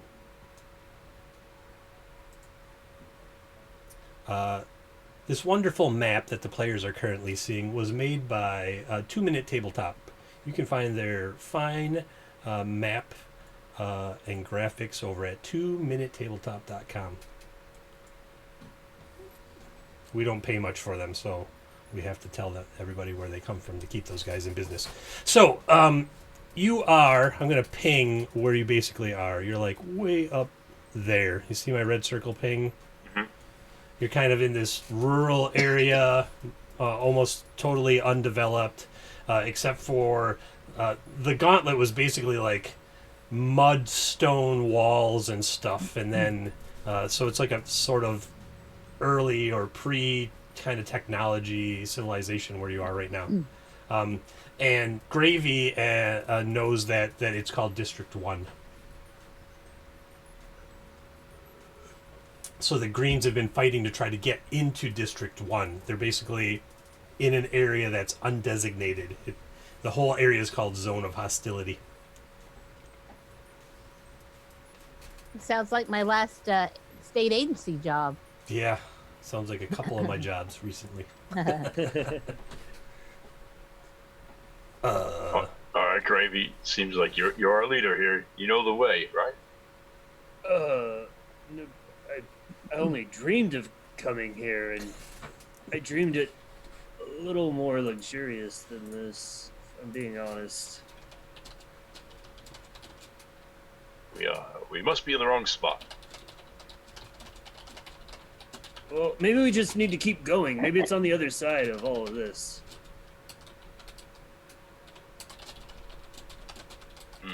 Maeve, what do you think? Which way'd you come in? Maeve came I in came in from the Go ahead. barricade. The barricade, which is like, across the barricade. yeah, which keeps the Greens out of District 1. All right, folks. What do you think? Should we try to go deeper in? I'm a little worried about passing y'all off. Or should we? I could pass. I'm fine. I could try to not be green. A little worried about this one though. Yeah. Yeah. It's not easy being green in District 1. But we're in a muddy area, so maybe if you take some of the mud and put it on your skin and face. Good idea. I'm gonna try that. All right, so you grab some mud up. Yeah. Smeared on your face and hand. Well, the one hand is metal. That one seems to be yeah. Is that better? That's a good disguise. It's a scary disguise. Yeah. All right. And then you're just gonna truck it like deeper into District 1, out of the ZOH, the Zone of Hostility. All right.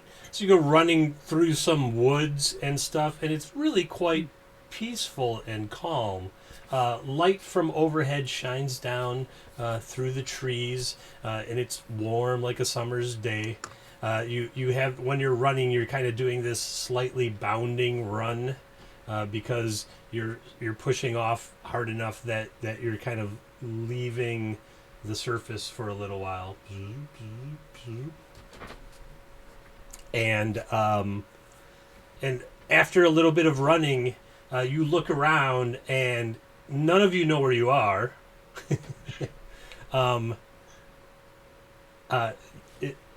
Is it quotable? I think you can add a quote, Lich. None of you know where you are, but you know that you're literally in the middle of a forest.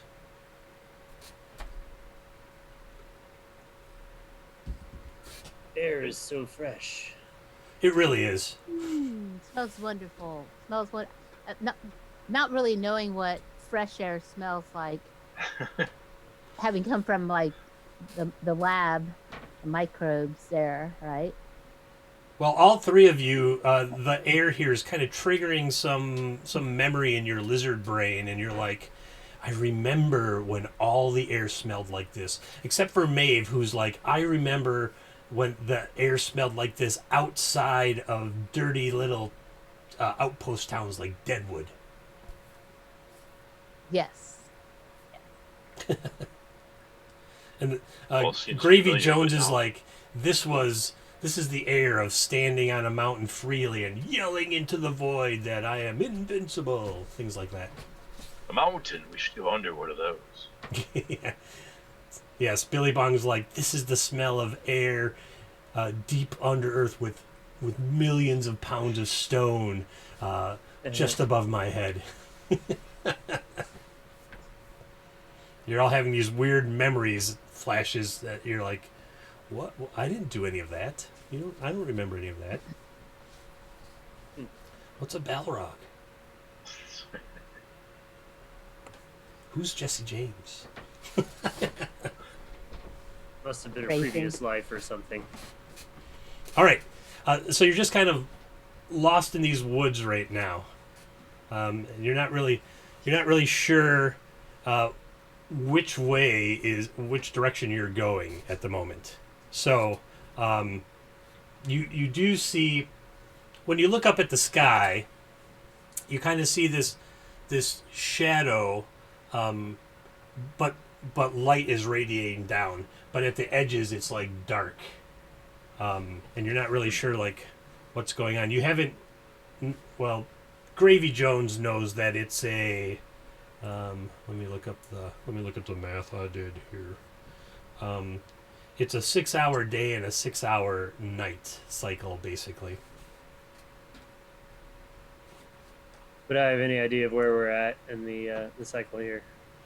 Yeah, you can kind of tell like by if you can see the dark edges up of the sky, or if one is further away from you, and then you kind of gauge time by seeing where the cutoff of day night is when you look up and you're like, oh, we've got about an hour till sunset. I'll definitely share that with the teammates here. Like, well, I've heard of this thing called camping. Would you like to set up camp? We can build a fire. I'm like getting needlessly excited about all of this. Camping. Camping, sleeping Sounds great. outside. Without fear of attack from somebody, because your whole life, Gravy Jones, has basically been war as long as you can remember. At the barricade of District 1. And Maeve is used to spending quite a few nights under the stars, in her somewhere in the recesses of her mind, remembering being around campfires and chuck wagons and all that. Or dark I trail. like this idea. I've got a hand axe. I start chopping some wood. All right, hey, since you start chopping into that wood, give me a trained intelligence check. I was wondering how I was going to work this in. I was, oh, that works. Yeah, you're like, the last time I saw a tree was before the fall of more. I can't remember the name. And you just keep chopping away. I had a thought, but it's not there anymore. It's not fully formed. You haven't been completely templated. Edudex. Oh yeah, you all do have an Edudex chip in your arm if you want to talk to him. I've also got wood. There it is. We need that to make fire. Yes. Campfire. I've got wood for you, and wood for you, and wood for you.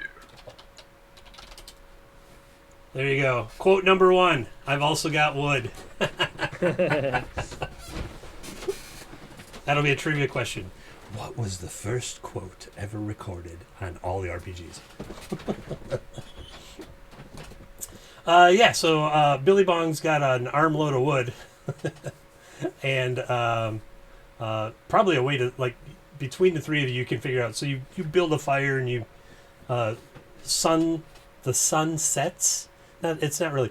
Darkness moves in is more what it feels like. Like you can see it coming because the horizon isn't this way, right? It's this way. So you can see darkness creeping towards you. It's a little unsettling, and just as it passes you, you're like, oh, now it's dark. All right. I use the gauntlet for the arm's electricity to spark the fire. Yeah, you get some dry brush and stuff, Nice. and it lights up pretty easily. And Maeve, give me a luck check.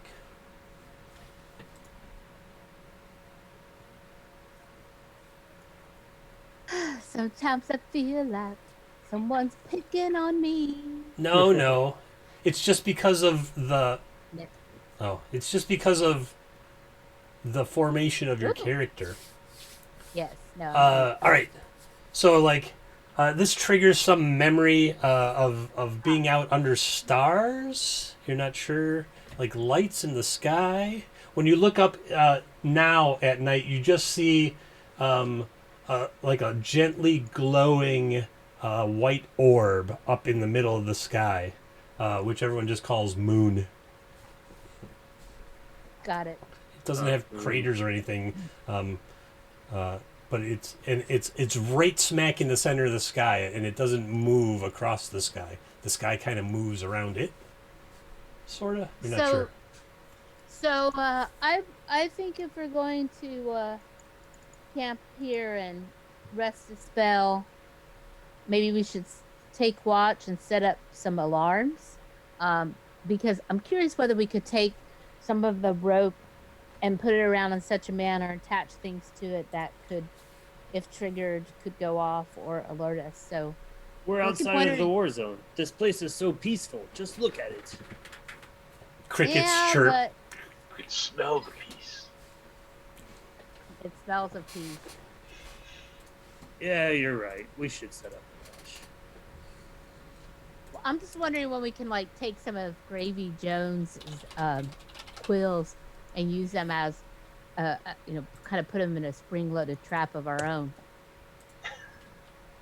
You want to do what with my quills?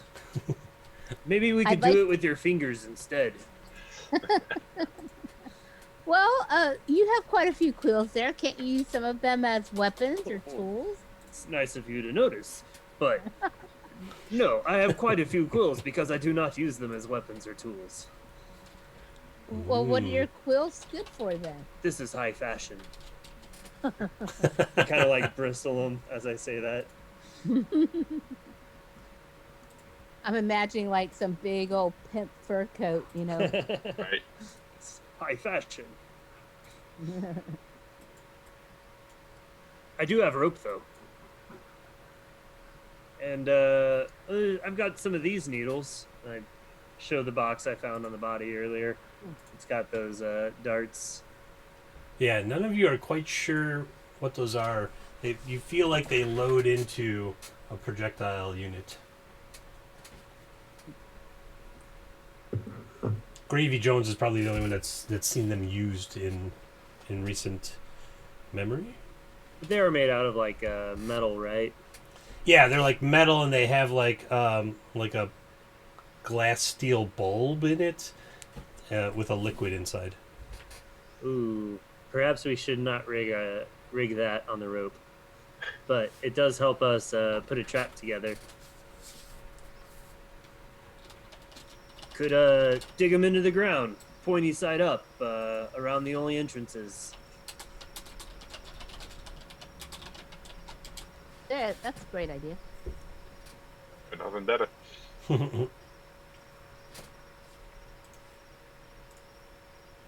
It's a pretty active forest at night.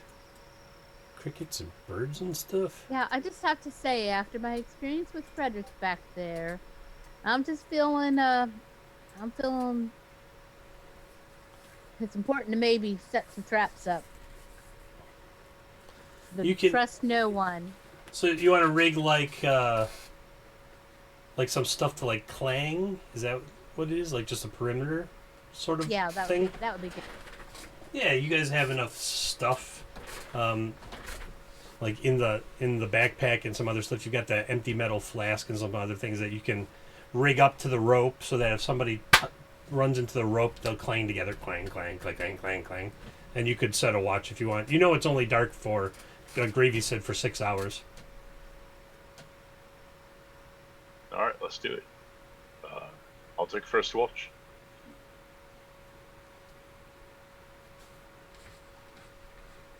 All right. First watch.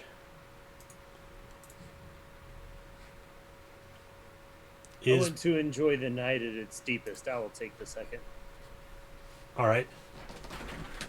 When the second is when the horizon of day night is like even, because it kind of goes like this, and you're here, so you can see it change over every once in a while.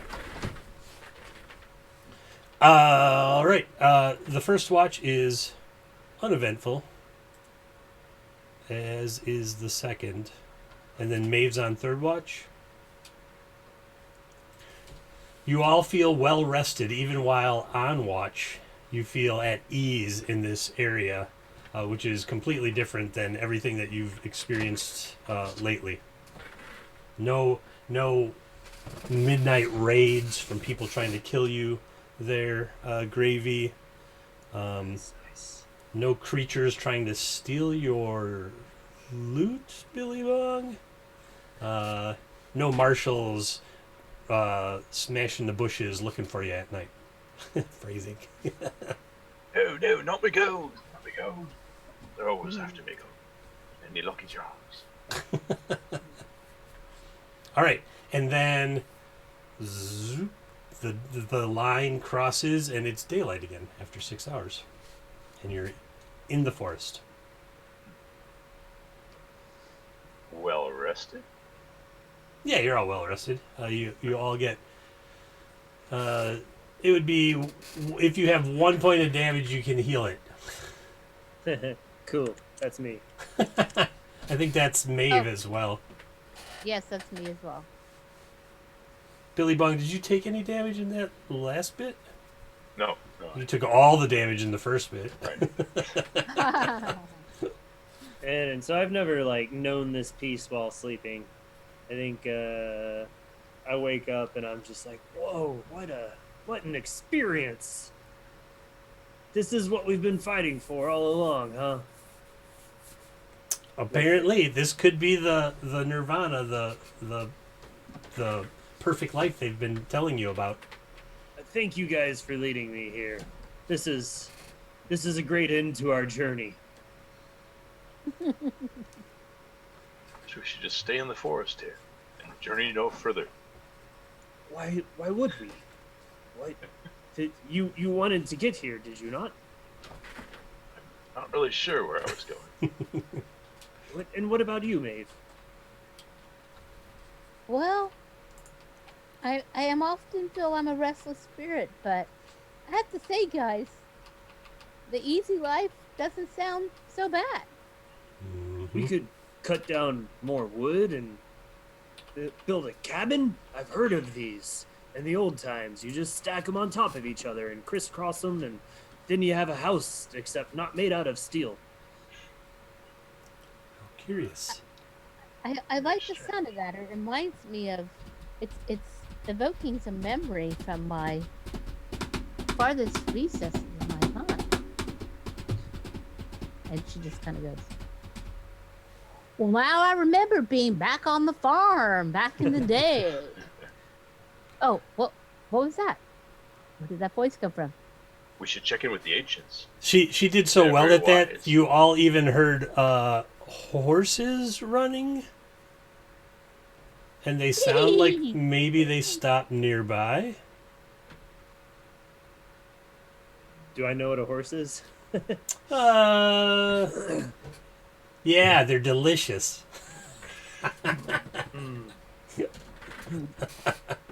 Breakfast. Billy Bong hates them. Gravy thinks they're delicious. Maeve loves them. They're good for riding. Well, riding may I this hangover off. may we take a moment? May we take a moment to recognize that Billy Bong has now gotten over his fear of sticks because he was handling all that wood and those logs. All logs are oversized sticks. You're right. I think Gravy Jones, you did a wonderful job of kind of helping Billy Bong to get over his fear of pointing of sticks. Gravy, I did you not truly are an realize you angel. were afraid of sticks. That was one of the first things we talked about. Yes, because one killed me and was pleasant. That's right. I do remember reading your medical report. Fair enough. Yes, good job.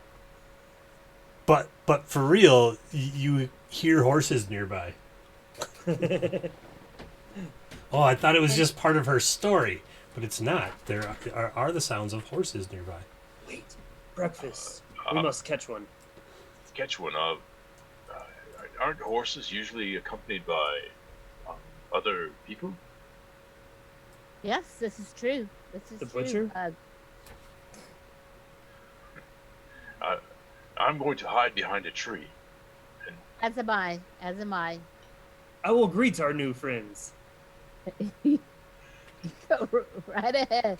Don't mention that we're here, though. Okay.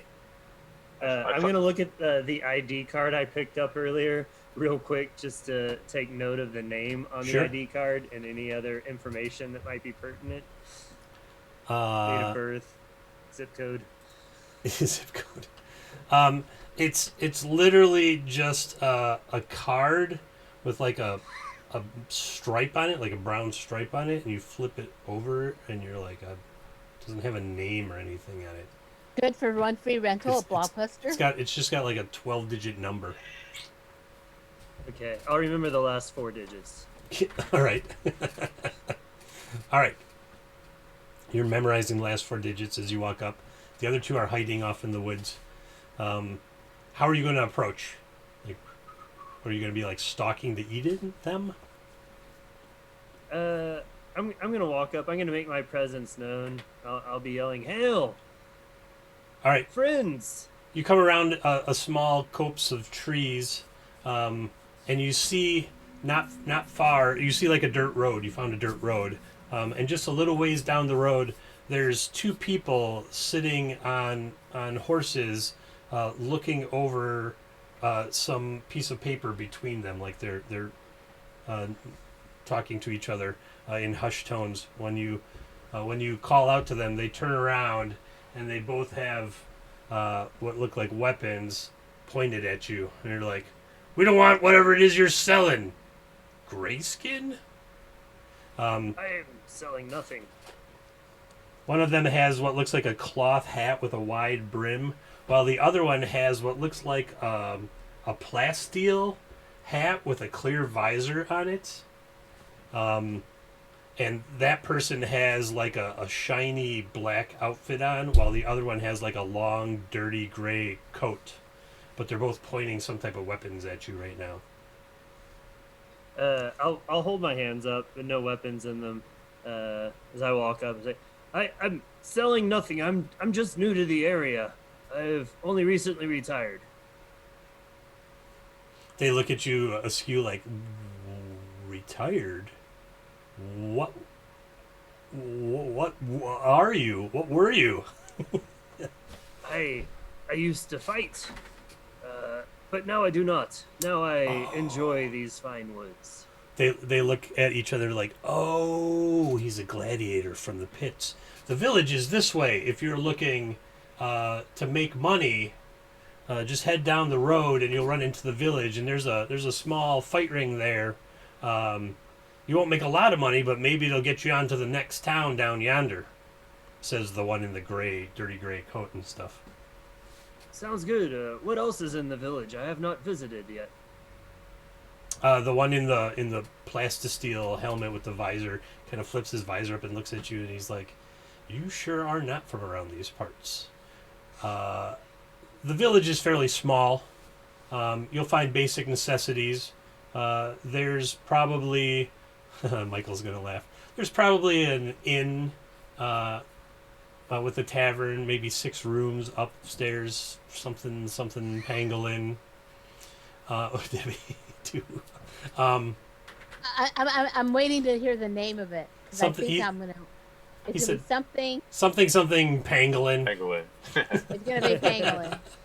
It will be a pangolin. There's a running joke on all the products that there's this franchise of places called Adjective Pangolin, and Raybold, the owner, the licensor, goes out and gets them all set up so that it's like the exact same experience across all the realms. Is you go, you Nice. step into a It's pangolin. the Starbucks. of Yeah, it's taverns. like a Starbucks at taverns. It's BJ's Brew House. Yeah. So, something. And now, so do I? Do I Pangolin. recognize? Am I peeking around? If I peek around the tree, do I recognize the guy in the cloth hat, the kind of dusty, from perhaps my dark past, my dark trails? Ooh, I rolled a 71. Give me a percentage roll. Okay. Something dangling. Oh, how do I do a percentage roll on roll 20? Go to the D100. upper left. Yeah, the upper left side. And there's the die roller in the menu there. D100. Oh, D100. There we go. Whoop! I love that noise. You get this scratching in the back of your brain that says you hate that person in the dirty gray coat, and you want to kill them suddenly. Oh boy. That one of my ex-boyfriends? Ex Ex-partner. gang, yeah, ex-partner, ex-gang Ex-partner. member, maybe Ex-gang shot you in the back and took your gang, something like that. Whatever a Ooh. gang is, you're like, what's a Ooh. gang? Right, because that might be why I disappeared and had to come back and be regenerated. Yeah. All right. I'm just totally schmoozing up with them, just like, oh, and tell me more about the village. How does the water taste? Just like, Dusty, like iron. That's the guy in the shiny black outfit. The other guy looks at him and he's like, "No, it tastes just fine. What's wrong with you?" That's how all water tastes, unless you get it right out of the stream. It does taste a little different. Then. and who or what threatens the gates? Gates The in. wa- I was going to call it Smallville, so now it's Smallville. In Smallville, there's no gates on Smallville. It's just down there. There's like 10 buildings. How are the residents protected from attackers? That's when they kind of point their weapons down a little closer at you, and they're like this. Like, look, we got really important things that we're in the middle of. If you want to go to the village, just keep going down the road here. You'll get there shortly. It's not far. Smallville's not far. Thank you for your information. And And then I'm I'm co- gonna turn around and walk the other way back towards the party. And there's something in me that I'm wanting to just go forward and be like, "Grr, give me something. You reach down to your hip, like you're gonna draw a weapon, and there's nothing there, and you're like, Yeah. mhm. And meanwhile, Billy Bong is kind of just holding me back. Yeah, she looks like she's ready to stomp Hold out on, there. Maybe got- they don't like the green around here. Got the pitchfork holding her back with it. All right, and the gravy comes back. Doo, doo, doo, doo, doo. And the two on the horses kind of look like we said this. Boys touched in the head, that one. And they could go back to consulting this piece of paper that they're looking at, and one of them points off that way, and they kind of go, "You're here's the road, and you're over here, and they kind of go this way, and they said Smallville is that way. Cool. Maeve, why did you have such a strong reaction to that? Something just didn't sit right with those fellas. In my head, They were felt like perfectly I knew nice. I don't know. Got a bad feeling about that. And I thought Frederick was awfully nice until he was oozing all over me. Yeah. Well, they've given me directions to a local village. We may even be able to earn some coin fighting for them, apparently. Though not threats, they have what they call a gladiator ring. I don't know. Yeah, they Apparently call the- it Gladiator, I like the sound of that. fight Apparently ring, nothing fighting threatens the village. They have no walls and no defenses, but there's still fighting to be had. ring. I'm so Perhaps used. we could raid the village. That just seems like a tickle in my brain. That's something we should do. I don't think we should start any more wars. Oh, all right. I'm so used to handwriting notes in notebooks and stuff that I literally just looked around for a notebook and a pencil, and I got to writing, and I looked up, and I'm like, oh, I can just put it in Roll20. I'm the same way. I'm still like entirely pen and paper. It's just like It was so funny. I looked up, and I'm like, oh, I can just type it right there. There's a couple things I have to keep track of now. I have gentle glowing orb. Gentle glowing orb. Oh, you guys do have one of those. It was a cube, wasn't it? Oh, it was a cube. Yeah, we did. Oh, Yeah. we did. There's a gentle glowing cube. Yes.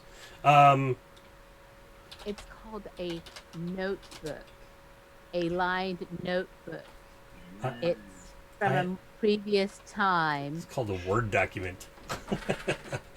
that you use this contraption with, known as a pen or pen. It's about your technology level for your character. That makes sense. I am the all-seeing Edudex. I must type everything into the system for. Well, we recording. have quills, but you know, Gravy won't give them up. Can't let them go. all these wonderful uses for your quills. I'll trade you a quill for a fingernail. How is that? Ooh. I bet I could get a fingernail off of that dead guy if I go chase him down. No. Take- I want you to take experience what it's like to lose a quill. I will trade you a fingernail for a quill. Dude, it's like I'm playing with what is there's the MCC class of like a humanoid tree. Treant? Yeah. Okay. It's like playing with a branch. It's like, won't give up your leaves. You won't give up your rootstock. You won't give up your roots. And Not until it's the fall. oh, okay. There you go. Yeah. Don't you shed every once in a while? Yeah, do I? Yeah, We'll your find quills like get too long or whatever, and then you grow new ones, and so it's like hair kind of. All right, and Smallville. Just pulling out all the stops here on the copyright infringement. Right. So, do I have to be worried about my green skin starting a war? You don't know. I don't even know. I didn't write that far into the story yet. I wrote the beginning and the end, and then I made 12 districts. I'm like, I'm done. Good enough. Like, we'll Fill see. it We'll later see on how the that fly. goes. Yeah. So We're they writing said. as we play. I mean, I made the gauntlet, and I had a notebook with like 6 or 8 trap ideas, but then I couldn't find it, so I was like, eh. And then you gave me a bunch of ideas, and I was like, cool. That went fine. Smallville, 10 buildings. No crusty dangling.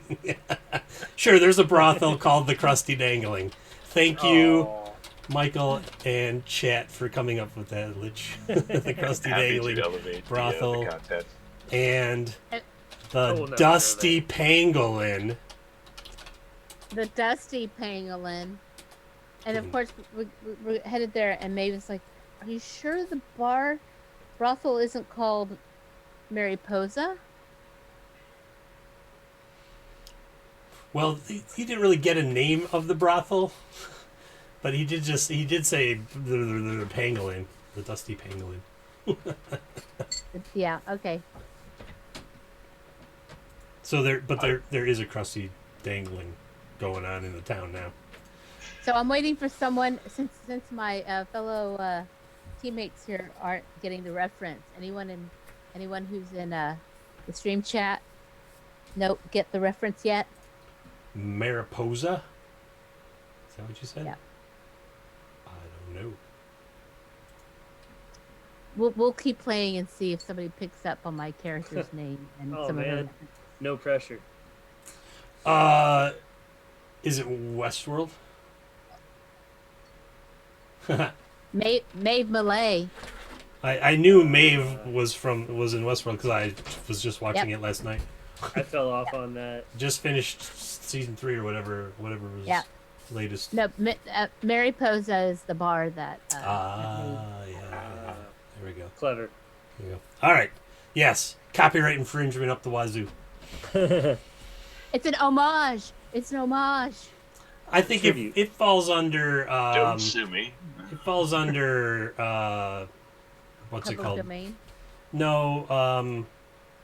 It's acceptable use because we're not just ripping off the whole story or whatever. We're just referencing specific things about it. I can't remember what it's called. Yeah. Okay. What do you guys want to do? The three of you. You got a bunch of weird information. You just saw 2 dudes. Maeve wants to kill one of them for some reason. We should avoid confrontation. Billy Bong wants to raid the village. Well, I can do anything. I am just freshly healed after that encounter with Frederick. So, and I will say, if you're willing to go in and do something to make us some money, that's fabulous. I didn't get paid on that last gig. You made This is true. We don't have much. Maybe we could fight as a team. Yeah, you go first. Well, let's go see what they're paying. Maybe it's worth. Maybe they expect gladiators to fight with dice or cards. Or pitchforks. Or I'm pretty good- pitchforks. I think I'm pretty good with the cards. If I recall, I'm not too bad with cards. It is my best game. So we go Maybe. there then? Maybe it's To trivia. town. To town. All right. I just got to finish this note on Forest Road.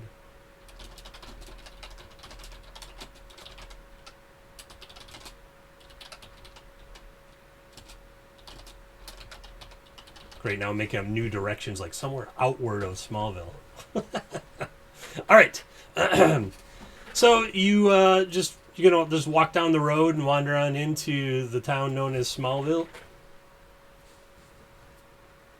There's a sign that you get there. It's like Smallville town limits population 23. That sounds low. 43. Smallville population 43. Got it. 10 buildings, 43 people. Oh, it sounds 43 new friends. As we see people walking by, I say, hello, I'm Billy Bob. Nice to meet you. Hello. People start walking wider and wider around you three. So many friends. Lots of stares and looks at you. Well, because Billy Bob's covered in mud. Yeah. And yeah. green. He's Yeah. green. You Not to do. mention the other guy over here with quills. You do see some non-allied peoples here. It's not just all like straight up humans or whatever. There are some odd characters that look like, I don't know, dog people, maybe like a pig person. You swear you saw a giant plant move. You're not sure. Seeing the way people are reacting to us, I'm gonna turn to the party and just kind of like under my breath, we should be more careful to pay attention to local customs. Apparently, we are sticking out. Right. So I start watching everybody and try to act like them, but mimicking them exactly. Most people are walking kind of with their head down, just watching where they're going, or they're quietly speaking with someone that they're walking with. No one is reaching out like, "Hey, hi, hey, hi, hey, hi, hello, hi." Nothing, none of that. Not anymore. Right, not anymore. The one person in town doing it has ceased. Has ceased or has deceased? Not yet. Not yet. just once to yesterday. He's back, but he's fine. Just died yesterday, but he's fine. All right, you do come across a larger 2-story building with a sign out front, and it's the strangest thing. You swear it's like a creature that has balled up and is rolling down an incline, and there's like a cloud of dust behind it. And it looks like it's armored. Weird. Have you seen such a thing as that before? No. I A mean, bit new. I have. Yeah, it's just like ball. It looks like, and then it in the dust cloud, it's like dusty pangolin. So with my metal hand, I grab somebody passing by and say, "What is this place?" They see your hand and they freak out. Oh my God! It's the inn. It's where you can get food and drink, and you can sleep, and you can the other stuff. I don't know. Don't hurt me, please. Don't hurt me, Fantastic. robot hand. Thank you. You've been very friendly. Perhaps we should be friends. So, What is your name? Jonathan? Jonathan. Good to meet you, new friend. Jonathan, Jonathan? come join us for a drink. No, I have to get to my farm. Please let me go. Robot hand, please let me go. I don't Ellen, want well to met. die. Don't kill me. Enjoy the farming. Do you let him go? I'm just like smiling Have a good and day, cheesing friend real Jonathan. hard. Just like, He like stumbles and falls down and like crawls and gets up and claws and runs away and is crying like he thought you were going to kill him. Kept calling you robot hand. I'm waving and my sparks are flying off my hand.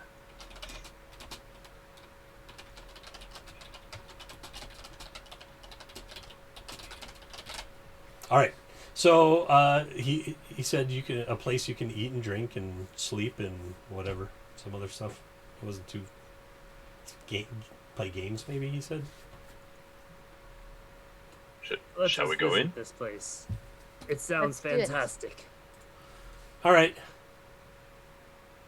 You go in and there's Old West style swinging doors on the front. And you can see dust has been tracked in from the road up the front through the 3 front stairs and into the place through these swinging doors.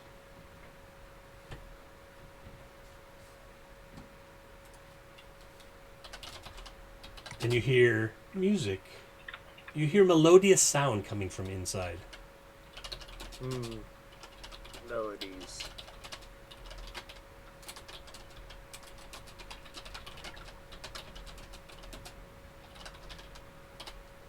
So you head right in. Yeah, we're going in. I'm pumped. All right. I'm walking in last, and I'm looking around behind us to see any activity, especially looking for those, just to make sure those 2 guys that we encountered out on the road aren't here.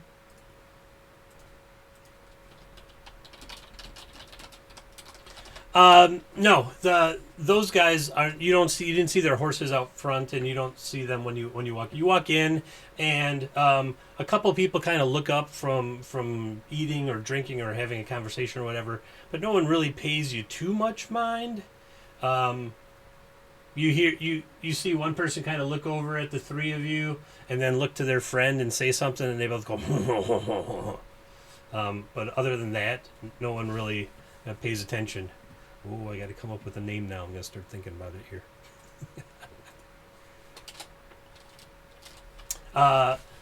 And so there's like a couple tables and chairs. There's a bar at the back, and then there's stairs off to the right that must go up to the second floor.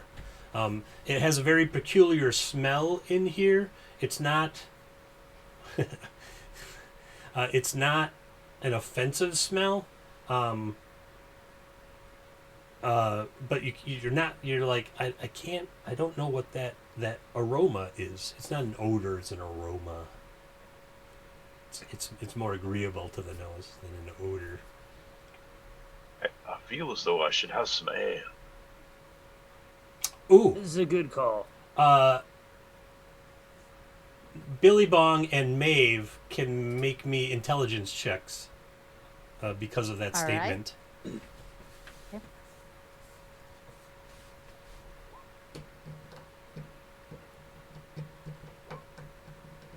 Yeah. Whoa. Billy's like, something's fighting to get out. And Maeve is like, brewing. That's the smell. They're brewing something. So I thought everybody here would appreciate it. Because Michael misses beer, I drink beer, and I know the rest of y'all are in beer. I brew beer. See? Oh, there you go. Well, mine doesn't like. It's like, nope. Fade it out. Yeah, so it smells like they're actively brewing something, maybe in that little room just off behind the bar there. My nose leads me to the bar. All right, when you get there, you like a head kind of pokes halfway out from the back room. Like, I'll be right there. I just gotta finish washing this, and you hear water sloshing around. They're like, it's almost done. Hold on. And then they come out and they're like drying off their hands, and it's a huge mustachioed woman in a leather vest. Yeah, I got you all this time. In a leather vest, and then like an apron, like a white apron with some brown stains and stuff. And she's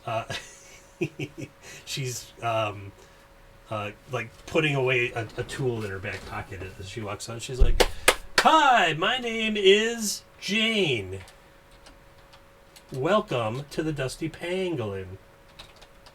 Jane, hail and well met. Where are the tavern brawls? She laughs. She laughs and she looks at the three of you and she's like, "I can tell by your recyclable clothing that you're new around here, aren't you?" Yes, I've only just retired.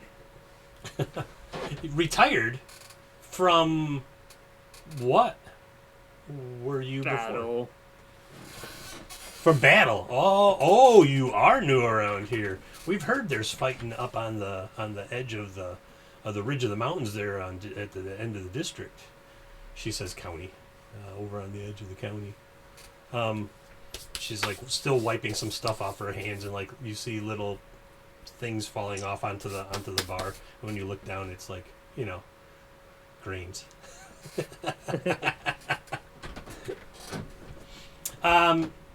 Well, what can I do for you? You asked about Ale? some bar brawls? We try not to have many bar brawls. They break a lot of glasses. Ale. Yes, I can get you an ale. Give me 1 second. She just turns around to a big keg behind her and kunk, drops down a big mug of ale. Like a big earthen mug of ale.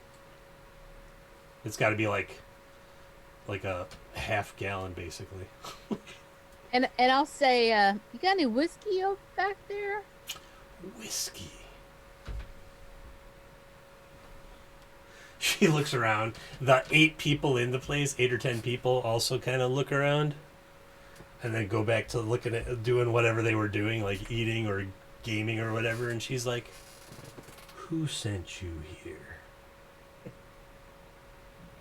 Jonathan sent us here. The distiller. Jonathan Reeves, the farmer? Yes. I had that last name stored up. I was ready for that one. Oh, we were talking about Walker. Jonathan Oh, Walker. Jonathan Walker, I thought yeah. we were talking about some more rum.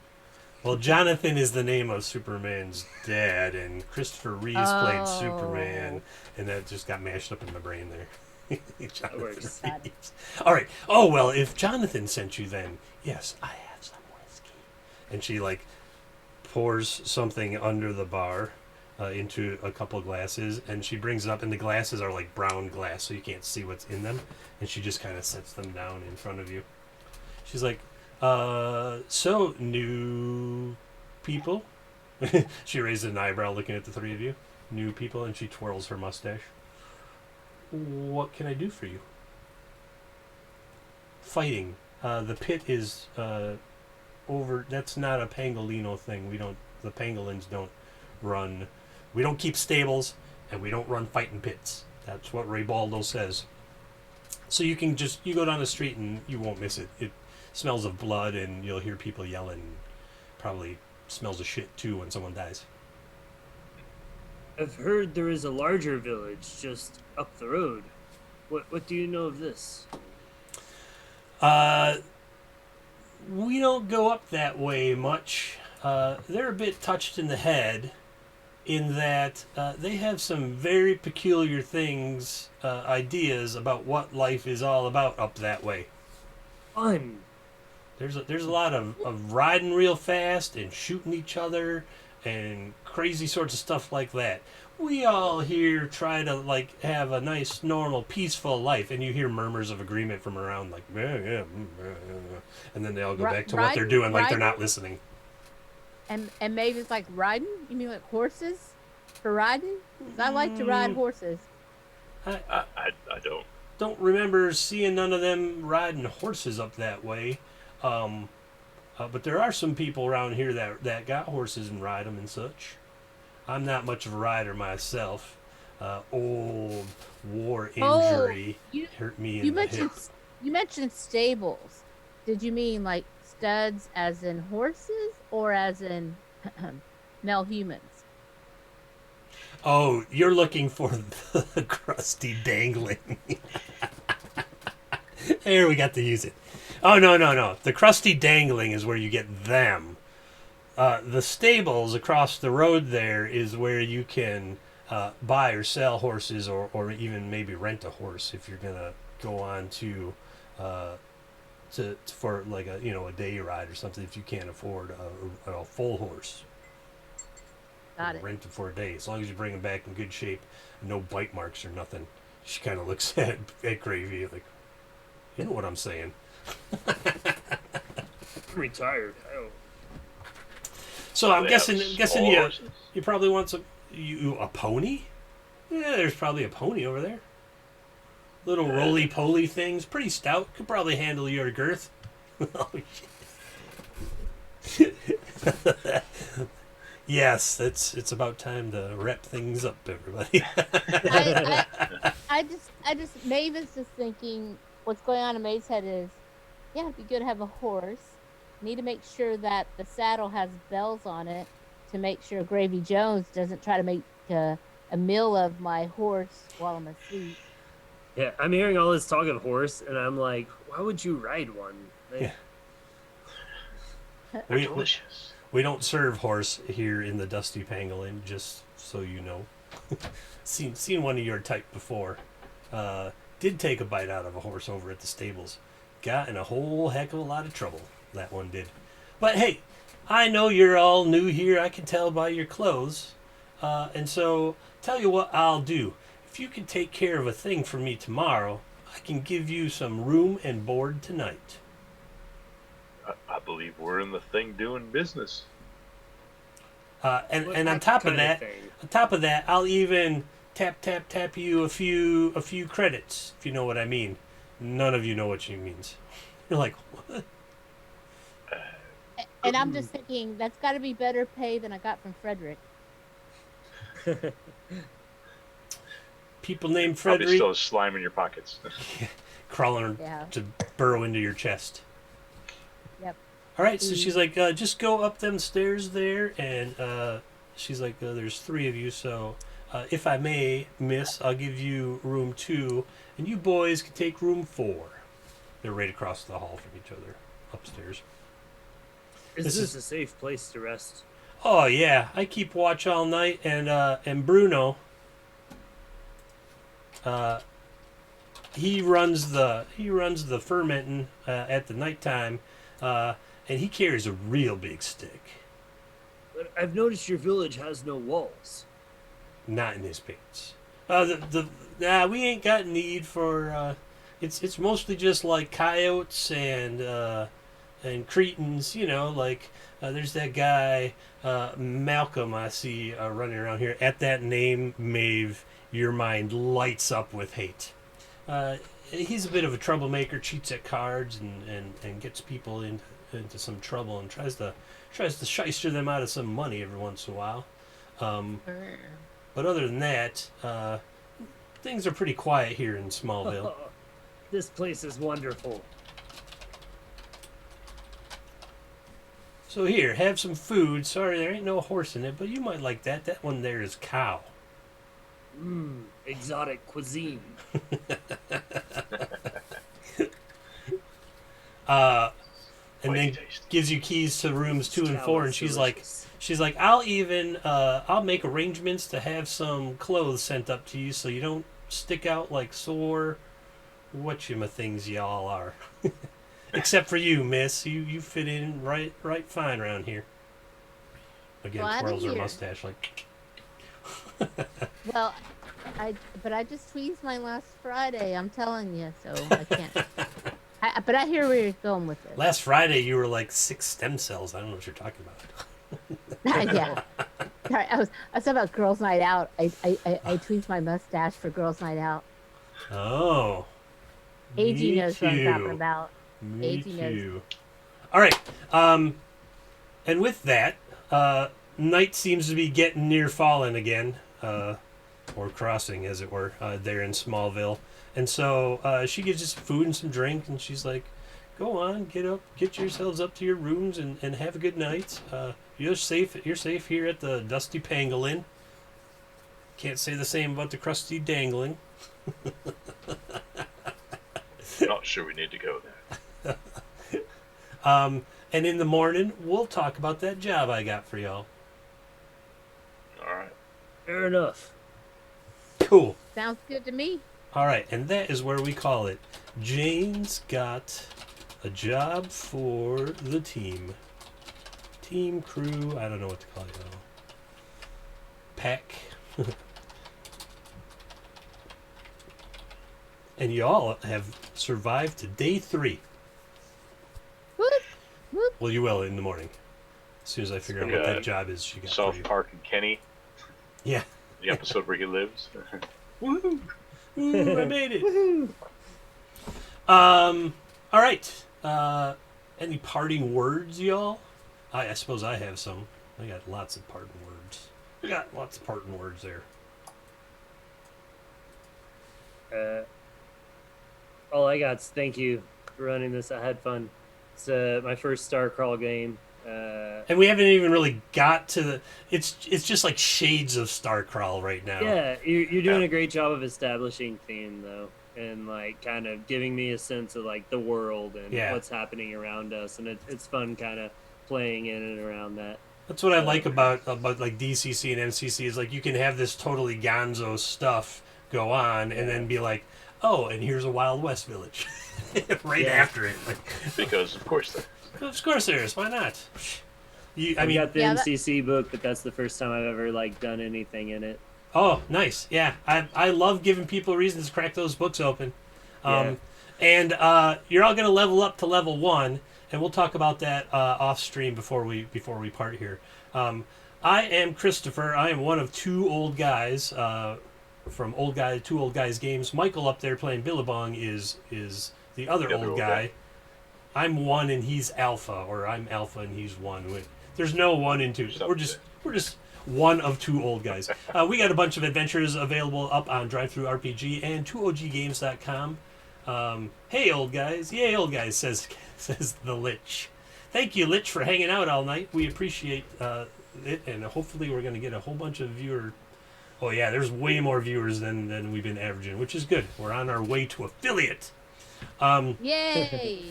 And you heard it here first. We've been doing mostly digital only because I hate killing trees. But I caved and I decided that we would start doing digest-sized adventures. So this is the Village of Death, which we just published digitally on the 23rd. And this is the proof copy, and it turned out pretty darn pretty. It's pretty. It sure is pretty. And I don't feel bad about 16 pages, 16 half pages, I guess. So we'll keep everyone up to date on all of that as it comes around. And if you like this, you should definitely hang out with the Liching Hour on Twitch, especially Tuesday nights for Viva La Dungeon, and Saturdays for the Apocalypse Roadshow, which is like MCC meets Fallout meets the Lich's Twisted Mind. And there's Sharknadoes in that thing. It's ridiculous. There's also Sharknadoes in Viva La Dungeon, just not as often, it seems. What else am I missing? Oh, speaking of the Lich, the Lich and I, next week Thursday, are starting a new show called The Swashbucklers, and that's going to stream. Can I say air? I'm going to say stream. That's going to stream. Hell yeah, he says. That's going to stream every other Thursday night on Goodman Games' official Twitch stream. We're gonna sink a Stercorarius and then go from there. And I'm gonna run another pirate crew on the off Wednesdays of this game. And as a season finale, the two crews are gonna go head to head to see who becomes the king of the high seas, as it were. Yar, mateys. So, lots of great things happening here. Also, be sure to check out Awesome Age and Substances Used, and oh man, who else stopped by? I saw Mr. Abstracto there for a minute, and did I miss anybody? Substance is still lurking. I see a couple other people. Don't forget. Yeah, you got Black Spot AG, Burning. AG showed by. Substances, yep. The Lich. Yep. Who else? Somebody. I think that was. It's all I good. think that was somebody. All good. All right, we're done. Signing off from space. Thank you, everyone. Have a great night. Peace. Yep.